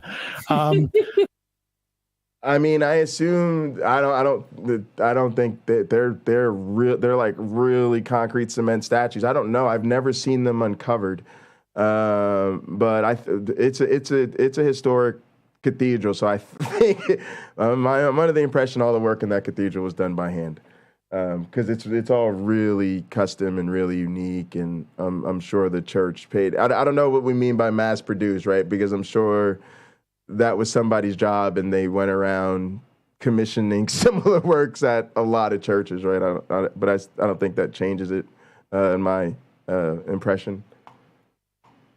Yeah, I think this is a really interesting story. I'm kind of showing this sort of in a circular form because it really does go full circle. I want to talk a little bit about virginity in the ancient Jewish world, the story itself, and then I want to talk about precursors or possible precursors, then around to some of the difficulties with the doctrine, and that'll bring us full circle back to virginity. So just as a reminder, in case some of your viewers haven't been studying Deuteronomy lately, it is pretty serious business. So this is just an excerpt. Basically, if a man marries a woman and finds that she is not a virgin, and there's no way to demonstrate that she was, then she can actually be stoned to death.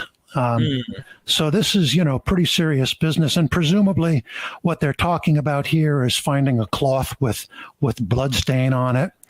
And actually, if you go back into some of the Talmudic readings within Judaism and outside of Judaism and some of the pagan writings, there's a long history of people faking blood on a wedding night in order to pass a virginity test. Wow. So this is really serious business. Although if we have time, I'll talk about a pretty humorous story that kind of comes with this. But let's stay on a serious note for now. This is a painting. By the way, I'm going to show a few pieces of artwork because, before literacy was widespread, art was an important way to communicate ideas. This is Fra Angelica from 1450, the Virgin of the Annunciation. And you can see what's happening here is an angel is informing Mary that she is going to, that the power of the Holy Spirit is going to come on her, and she's going to become pregnant. Accordingly, we have a small family tree here on the left, and on the right we can see a close-up of that is the such a picture that we hilarious just saw. pedigree. It's like we got a little family tree here. The Holy Spirit plus Mary equals Jesus. This is all right. Love it. I think from the big picture, you can see Mary looking almost enthroned, almost like royalty, with the angel bowing in front of her. But I think you get a different message when you look at the close-up. At that time and place, of course, a woman would be given in birth at the age of 13 or 14. So we have really a pretty frightened young person here. Absolutely. And of course, if she were pregnant, you've been chosen to carry my seed, that would be a source of shame and possibly fatal shame. So whether you believe, Mary was fictional or a real person. We're dealing with a frightened 13 or 14-year-old. So let's actually get into the Christian story. These are really the origins of the story, Matthew and Luke, and really out of 27 books in the New Testament, only 2 of them mention a virgin birth. So Mary was pledged to be married to Joseph. She was found to be pregnant through the Holy Spirit. So that's kind of interesting. Again, and then Luke says, to a virgin pledged to be married, a descendant of David. That's important. The Holy Spirit will come on you, and the power of the Most High will overshadow you. So, again, not a whole lot to go on here. So if you really start to... I should use that as a pickup line, guys. Hey, baby, the Holy Spirit will come over you, and the power of the Most High will overshadow you. Think about the virgin birth story. There are a number of elements to the story, and I think to really understand it, we need to break it down into its component pieces, and we also need to start at the beginning, which is what I've tried to do with this little slide here. So if you're talking about a virgin birth, it seems to me that at the very least you need to have this human female and some sort of a divine power at work. And the human female needs to be a virgin prior to conception. So you need at least those 2 things, it seems to me, for a minimalist virgin birth story. Now, Paul and Mark, if we're looking chronologically, the letters of Paul and the Gospel of Mark were the first Christian writings that we have in chronological order, and neither of them mention anything about a virgin birth, which is kind of interesting. We'll come back to that later. Paul has this idea that Jesus was somehow a pre-existing, a sort of a special sort of angel, and Jesus' incarnation, as far as Paul concerned, appears to be utterly normal. Mark, on the other hand, doesn't even talk about Jesus' birth or his childhood. In Mark, Jesus, shows up as a fully grown, already sort of in action, if you will, and the Gospel of Mark has what we would call an adoptionistic Christology. So Jesus becomes divine at the time of his baptism. That's another story. That's a different story we can talk about later. Okay. So let's move on. If we add some time moving forward, and of course the dating is controversial. I say, sort of in the 70 to 90 CE ballpark, you've got Matthew and Luke writing. And of course, both of them have the first 2 elements of the story. Matthew, and only Matthew, adds the prophecy. And this is something that's important. Both of them have asexual conception, okay? And that's going to be something that differentiates the Mary Jesus story from a lot of the other, particularly the pagan stories, where you have amorous gods coupling in the traditional manner with attractive young human females. Finally, if we take the story a little bit farther, we have the Gospel of John, who doesn't have a virgin birth, but like Paul, Jesus is sort of a pre-existing being. So as I mentioned, in the case of Paul, you have this sort of angelic figure. In the case of John, Jesus is the pre-existing Logos who has existed for all eternity. And then some time goes by, and by the time you get to about 150 of the Common Era, you have some non-canonical writings. The best known for, or the most relevant to our purposes, is the Proto-Evangelium of James. It's written around 150 of the Common Era, and we have then Mary is a perpetual virgin. So in that story, it's really interesting story. I should probably have a separate slide on this, but Mary gives birth in a cave, and she's with a midwife, and there's some smoke and some lightning. You kind of get the idea. There's a little bit of a magic show going on, and all of a sudden, the baby Jesus is there. So there was no pain in labor. Her hymen is intact, and the midwife runs out to Mary's friend Salome, who's outside of the cave, and says, "Boy, you're not going to believe what's happened here. The baby just appeared miraculously. There was no pain, no blood." Salome comes in and says, "I don't believe that. I'm gonna check with my finger to see if she's really still a virgin." And as she says that, the hand that she's reaching out with withers.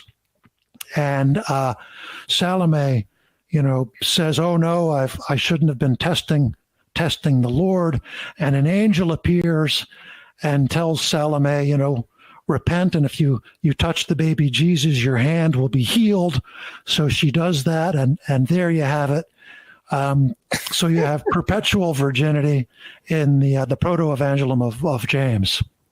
So interesting that all of these stories are somewhat different, and notice that kind of none of these stories necessarily have all of the elements. But if we take them all together and we add a column here for sort of the Jesus story as a composite, you can see that, okay, now we have all the pieces of in the puzzle have come together. But it's kind of interesting. And this is kind of interesting. I know a lot of you guys have probably dived deep into the, deconstructing the Gospels and their historicity, and probably have heard Bart Ehrman go into this much more elaborately than I'm going to here. But you can sort of see that in order to get the prototypical Jesus story, you have to harmonize all these accounts in a way that overlooks the way scholars see them as each kind of telling their own narrative. I don't necessarily think this is as bad as I once thought it was, because I think it is the typical way to understand any person now that I think about it. I don't know, I'm just thinking about it a little differently right now. But, if I wanted to understand, O.G. Roddy, for instance, I have my experiences. I would be interested in stories his mother could tell about him. I'm sure his friends see a different side of him. And nobody could tell us more about the funky side than his baby's mother, right? And I get that in reality, I think the truth is some kind of harmonization. Although I certainly see the problems with it in terms of representing the gospel narratives authentically, especially when there's, so many of the contradictions. But from my perspective, you don't really have to go there. You know what I mean? It's kind of a very interesting intellectual exercise. And I certainly am grateful to the scholars who pursue this work and make this type of picture emerge for us. And even something as straightforward as this chart, the chart we're looking at, unpacking the story. This is actually quite an impressive chart he's got here, with the way he's got this laid out, because this is what brilliant minds can do, is they can take all this information, synthesize it, break it down, and then give us something that non-experts, not as well versed, can understand ourselves. Interesting to observe that the Jesus story is itself a composite of multiple sources. So let's talk about possible precursors to this story, both biblical and non-biblical. And I'm sure just about everyone's familiar with the Adam and Eve being created from dust and a rib. That's pretty creative, pretty miraculous. So I think when I first was introduced to the story of Jesus, I'm sure I bought that. I think as I became... Sometimes the objective world and the narrative world touch. Yeah, I think as it became a little bit more difficult for my objective world and narrative world to touch, I started to go with more naturalistic explanations, like cultural explanations. God's about to come on you. She would have been, already with child when, Joseph took her on, or maybe she was the victim of something inappropriate, violent, or what we would consider coercive or criminal these days. And there was this sort of a custom or courtesy done to, construct a spiritual, religious take on this. All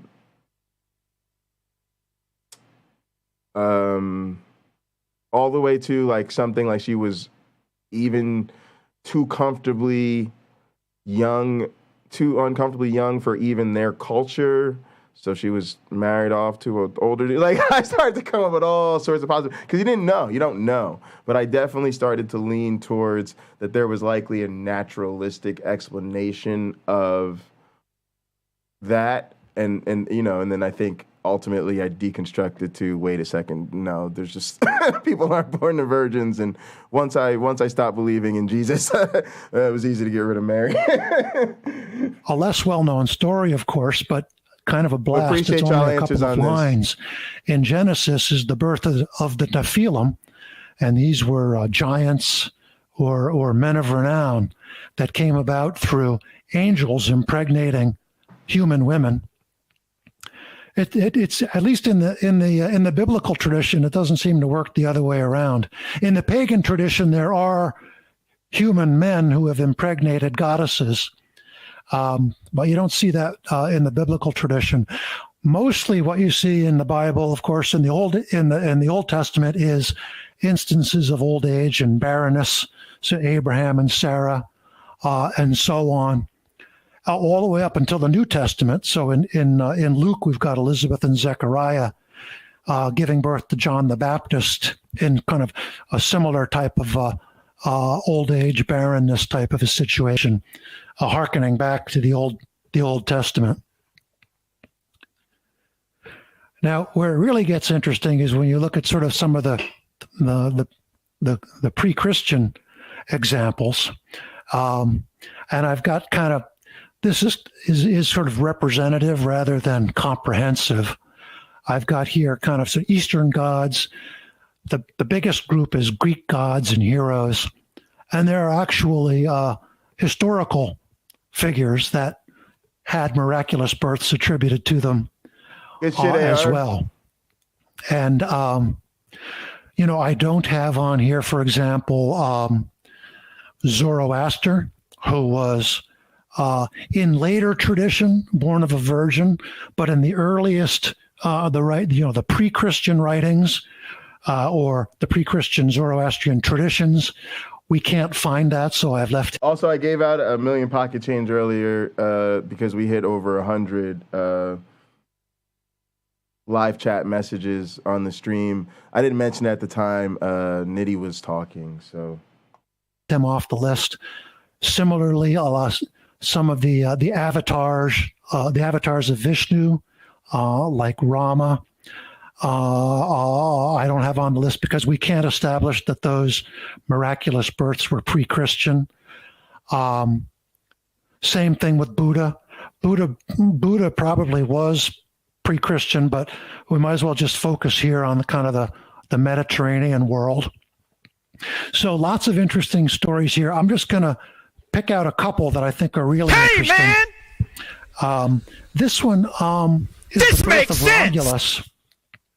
let me get my notes here. This is a Rubens. Isn't that just a wonderful painting? Oh yeah. This is around 1620. So what had happened is that a bad king had usurped the throne, and he killed the rightful king's sons, and he had locked the daughter up with the Vestal virgins in order to prevent her from giving birth to a rival. But Mars saw her and basically came down, had sex with her. So you have a divine power and a human female who's a virgin, but it's not asexual because it's essentially a rape. Later, and then she gives birth to Romulus, and you're off to the races with the founding of Rome, and so on. In Plutarch's version of the story, which is like about around 100 CE, Romulus actually comes back and tells one of his followers that he had pre-existed before his birth. He existed before he became incarnate on Earth. So that's sort of an interesting story element that's in some of the tradition. Now, Perseus was really interesting. So the king had heard that his daughter was he had heard a prophecy that his grandson, his daughter's son, was going to give birth to someone who was going to kill him. So he locked her away. Her name was Danae, and he locked her in a bronze chamber. Man, that's got to be a rough way to go. And what happened is, nevertheless, Zeus fell in love with her, or at least was attracted to her, and he came to Danae in the form of a golden shower. And that's captured. This is a remarkable painting by Gustav Klimt from 1907, showing Danae sleeping, being impregnated by the shower of gold. So she gave birth to the Greek hero Perseus. So we have a somewhat asexual conception here. Now let's talk about Hephaestus. This is about the simplest family tree you're going to see. Hera, who is of course Zeus's wife, gave birth to Hephaestus. She got pissed off at Zeus and basically willed Hephaestus into existence without any male assistance whatsoever. So this is like a wine cup. You can see Hephaestus is on the donkey. He had a bad leg, so he's often depicted riding a donkey for transport. And this is Dionysus with the wine goblet there, sort of leading Hephaestus back to Mount Olympus after Hera got pissed off at him. That's another story. But essentially here you have completely asexual conception. And another really interesting aspect of this is that there's a virginity or a perpetual virginity tradition with Hera. Of course, if you read the story, she had lots of sex, but she bathed every year in a spring called Canathos, which restored her virginity. So very interesting. She was. Now, ladies, it turns out I happen to have one of the magic showers at my place. So you can come here and have lots of sex, and then you can shower in the Most High suite, and the holy waters of doubt that wash over you will actually restore your virginity every time. Don't knock it till you try it. Highly sexually active, as the survey takers would say these days, but she restored her virginity on an annual basis. Now, Attis is another very interesting one. Attis is the son of of Nana. There are multiple versions of the story. She was either a human female or a nymph. I'm like Trump. I'm like Trump. When you win the prize, you got to pay for your own travel, your airfare, your meals, your lodging. All of that's on you, man. You know, y'all don't know, man. That's still a great deal. He was out gathering fruit one day, as virgins do, and she came across this tree, and it was an almond or a pomegranate or some unidentified fruit, and she put it in her lap, and it disappeared. And sometime later, she gave birth to Attis. And this is a stone relief from the Roman town, from a Roman ruins, and it shows Attis sort of lying underneath this tree. Attis has castrated himself. That's kind of another story. We can come back to that. But so you have Nana giving birth to Attis sort of without any kind of coupling whatsoever.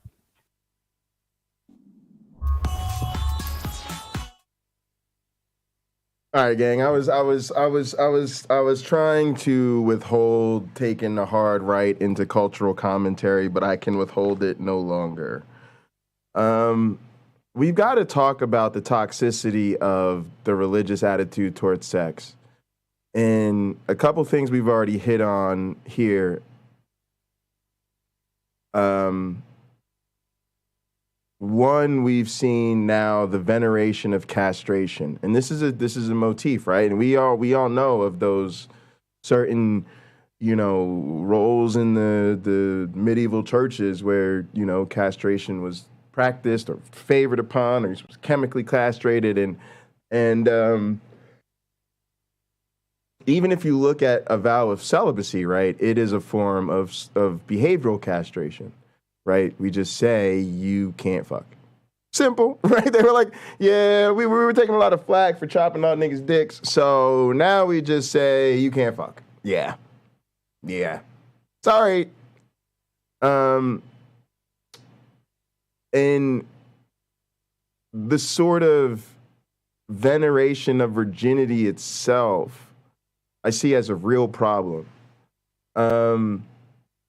Glad you're liking the tights. Appreciate you.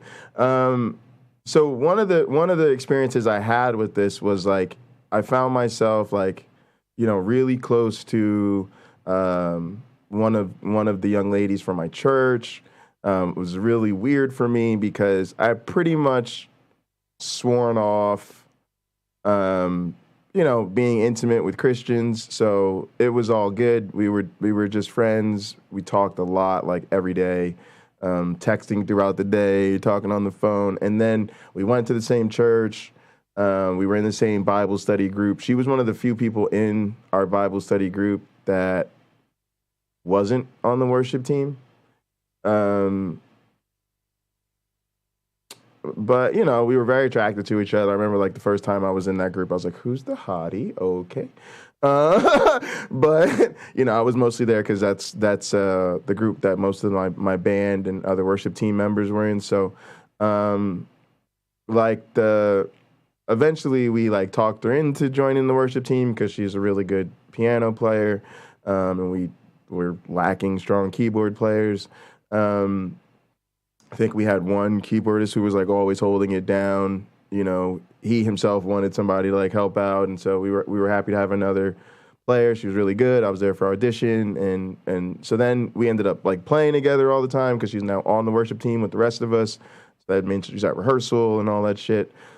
She'd come out to college nights with me even if she wasn't playing, and so literally everybody in our lives thought she was my girlfriend. Sat next to me in each other church like all the other couples did. Her sisters would like refer to me as her boyfriend. They would like talk about me to like their family friends and shit. Her parents thought we were like a thing. And ultimately, this wasn't a thing, and I was like seeing other people so definitely wasn't going to be a thing. But there definitely was a lot of feelings there. We went on dates all the time, probably two or three times a week. Always something after church. A lot of times, just a couple days a week on our own or whatever. And there was like this, even though she really liked me, she like would not allow herself to be romantically attached to me because I wasn't a believer, which is in and of itself a really problematic thing. But when I tell you she was on that trying to be a virgin till the day she gets married tip, I mean that to the hilt, okay? Because you're talking about someone who is damn near 30 and in the never been kissed category. I'm not exaggerating you. Like, I had to, and again, I'm a person she hangs out with, literally wants to spend time like cuddling in her car, holding my hand. Like, she's very physically comfortable with me. Like, even when she came to do her audition, she like gave me this huge hug in front of the entire rest of the band and worship team. And everybody's just sitting there like, okay. And I was like, yeah, we're really close. Like, don't worry about it. But literally I kissed her on the cheek once. She flipped the shit. And I had to like make sure I don't kiss this person in the cheek anymore because that will make her feel all types of violated, right? And there was this really sad aspect of this. Like, number one, these two people really like each other. Like, even the girls I was actually seeing would like make a lot of jokes about her because they would end up like hanging out. Like, I'd bring other girls to like hang out with stuff. Like, look, we're not a thing. I'm seeing other people. Yeah, they can come hang out. And like, I'd be sitting between them. It'd just be amazing. You guys should see me with my shirt. Just beautiful shit for people to have to go through.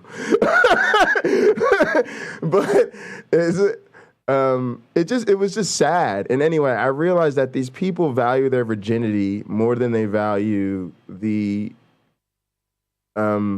sexual intimacy.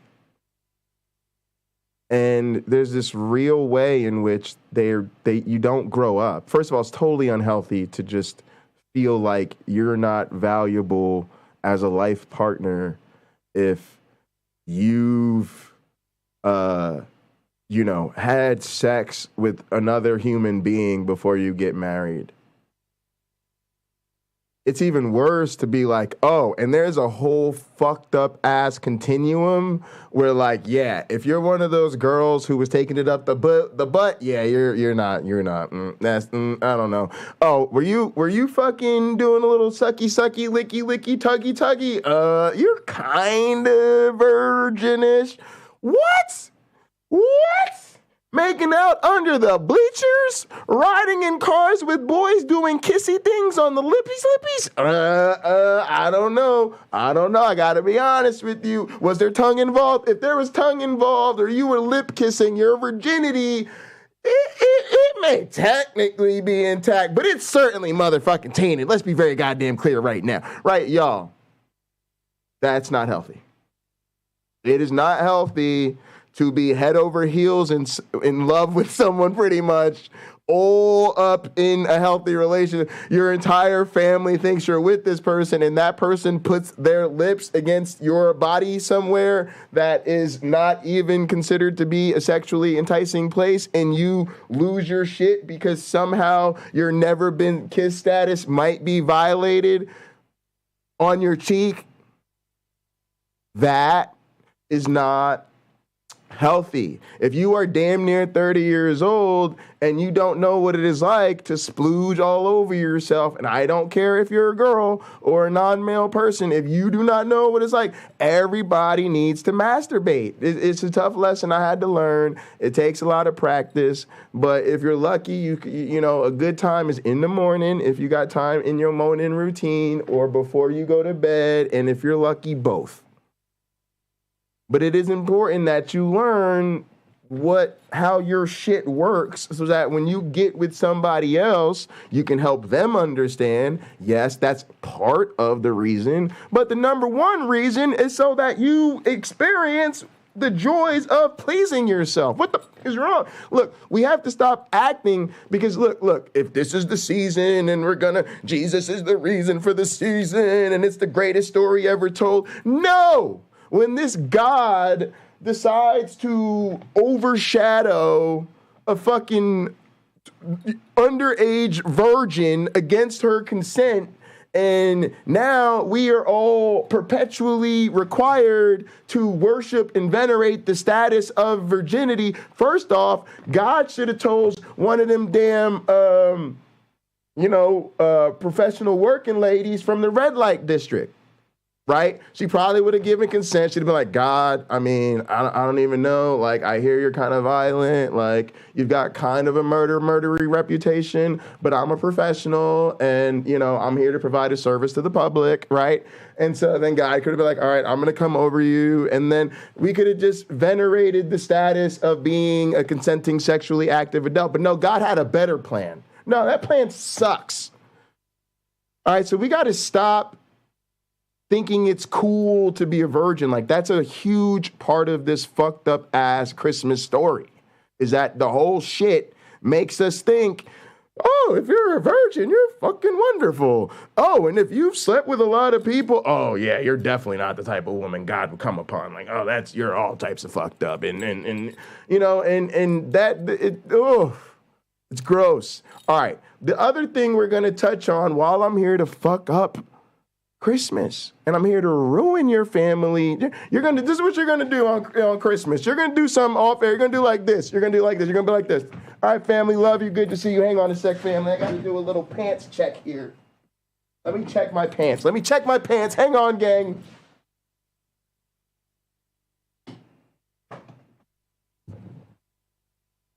Oh yeah, by the way, that circumcision shit, yeah, that's genital mutilation. Happy holidays, happy holidays, happy holidays, happy holidays. Bah, humbug, motherfuckers. Let's talk about one more. I've talked about mythological figures. Let's look at a real life figure, and we need to think about the geopolitical context of when the New Testament was coming together, and at the time of Jesus.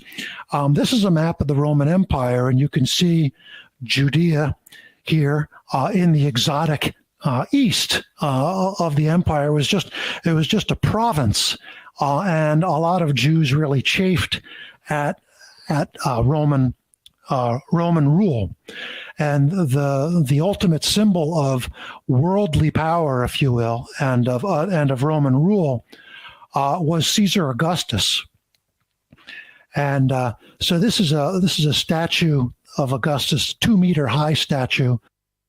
I know, and then Jesus was just miraculously born in sync with the winter solstice, equinox, whatever it is, and then he miraculously rose from the dead in time with the great celestials, blah, blah, blah, blah, blah, blah. I know, it's all, or it's a, for its time, somewhat cleverly crafted story.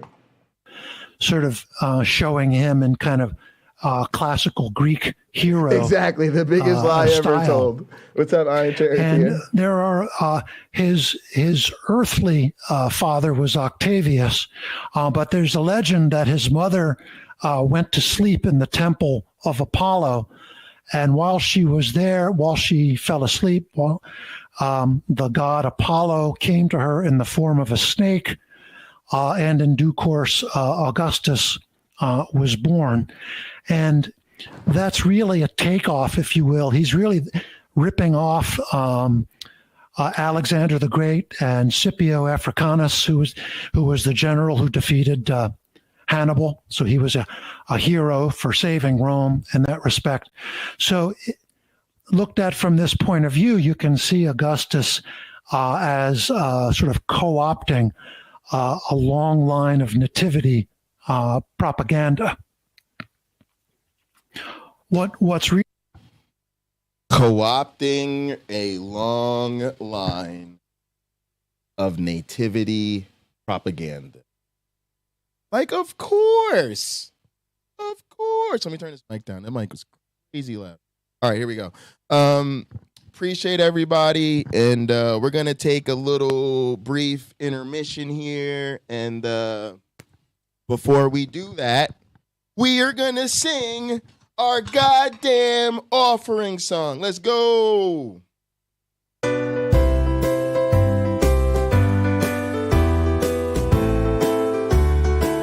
Let's get it. If you're happy, put your money in the plate. If you're happy, put your money in the plate. If you're happy and you know it and you really want to show it. If you're happy, sing this motherfucking song or I will kill you. If you're happy, put your money in the plate. If you're happy, put your money in that plate. If you're happy and you know it and you really want to show it. If you're happy, put your money in the plate. The links are in the goddamn description, gang.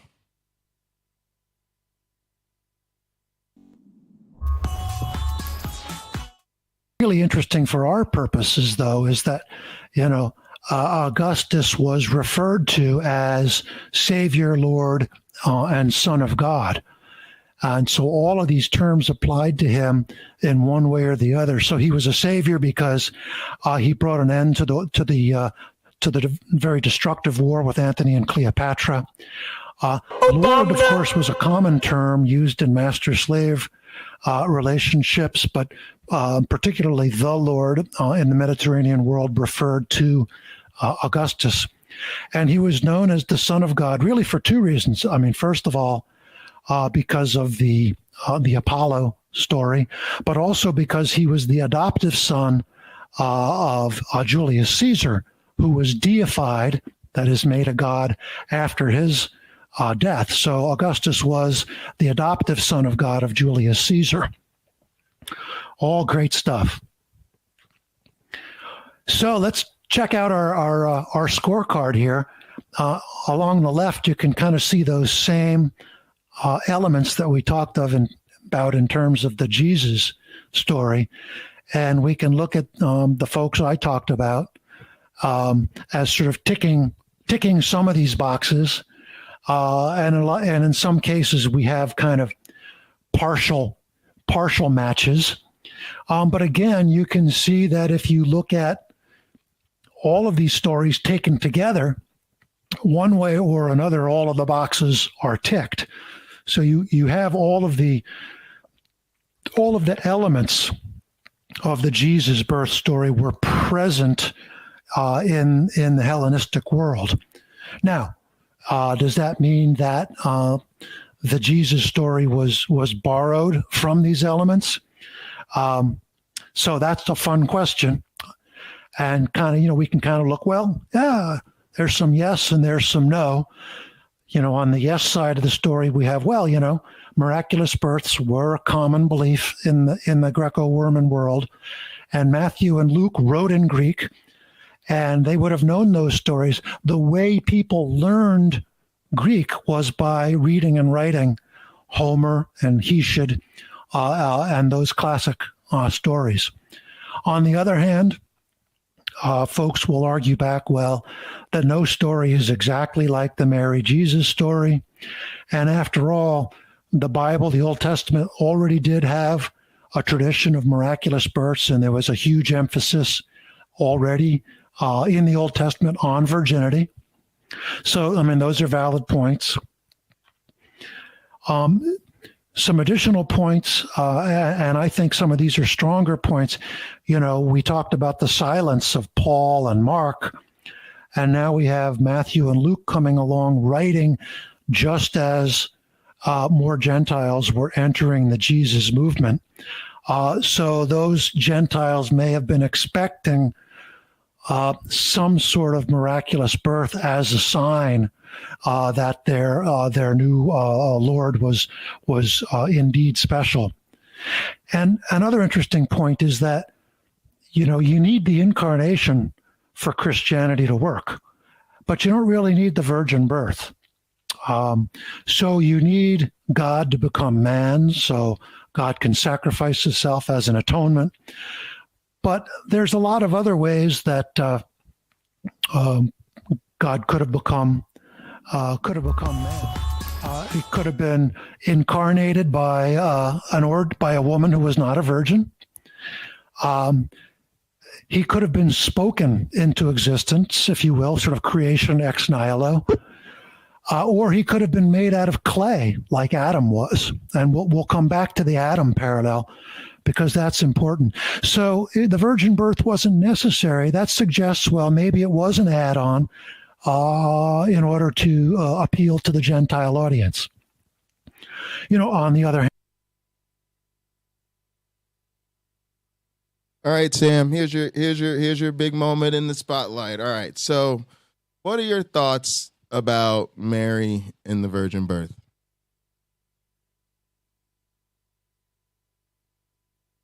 Wow, yawning. Just totally not interested in Mary and the virgin birth.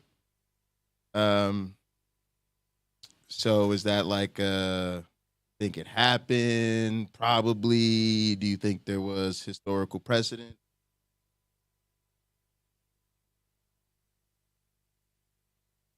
You just want to get out of the chair. So you mean to tell me you feel like with all the new viewers and all the new subs that we're getting, we were just on Mythvision podcast, all these people show up, there's cats playing the goddamn piano, I finally give you some time to do some counter apologetics, and you think the Virgin Mary story is so stupid that you don't even want your moment in this, you don't even want to talk, you don't even want to be interviewed about this? You're what? You don't want, you're walking off the set. Did I just insult you? Oh my goodness. Wow. Well, there you have it, folks. Sam thinks this shit is ridiculous, apparently.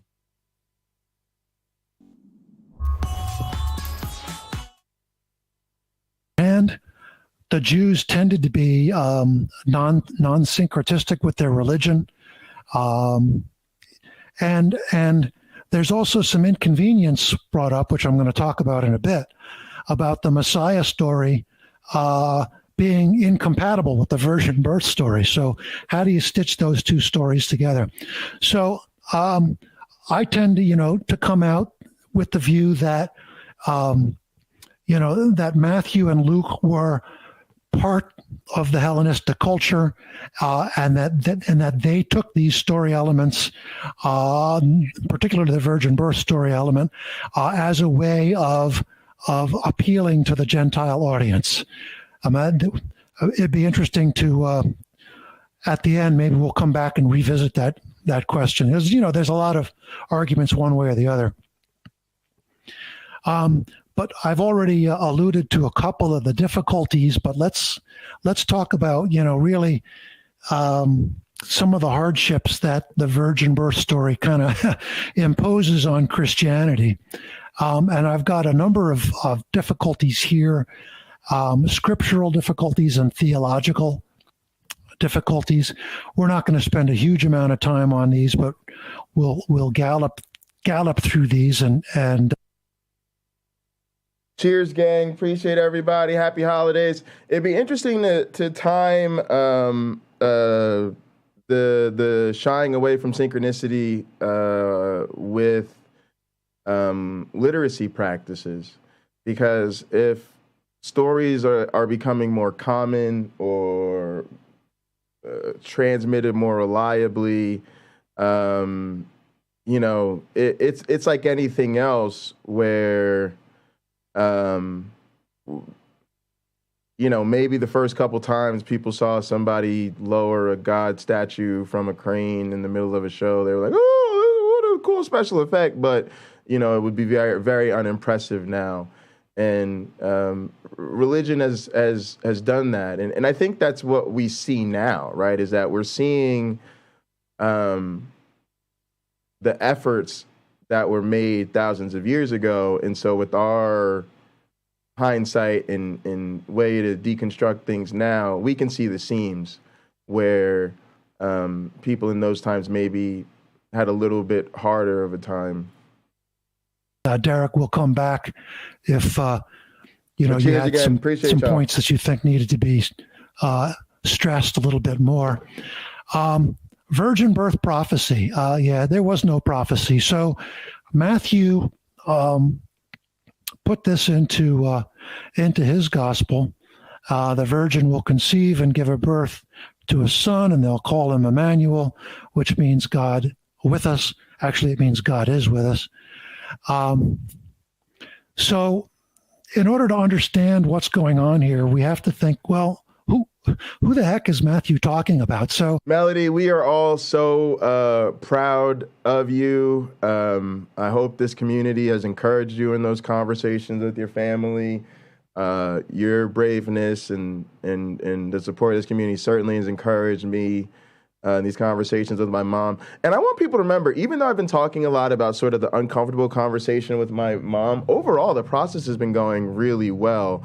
It's just, I didn't want to be that content creator that just says, "Oh my God, I just did this amazing thing." Right? We don't want to count the hits and ignore the misses, right? So even the big conversation I had with her, it wasn't a miss. Like, I know now that my grandparents know I'm an atheist. I know she understands the concessions I want to make about holidays, and for the most part, I think in terms of at least the way the common areas are decorated and being asked to participate in prayers and stuff like that, I think a lot of those things I won't have to worry about going forward. I think my mom's understanding that there are a lot of probably other people in our family who are non-religious, and it is the right thing to do to try to make family holidays more inclusive. And if we want the family get together, then let's make it about the family getting together. I think all of that has been seen reasonable. Just because she didn't say, "Oh, you think I should stop being a Christian," and like just concede immediately.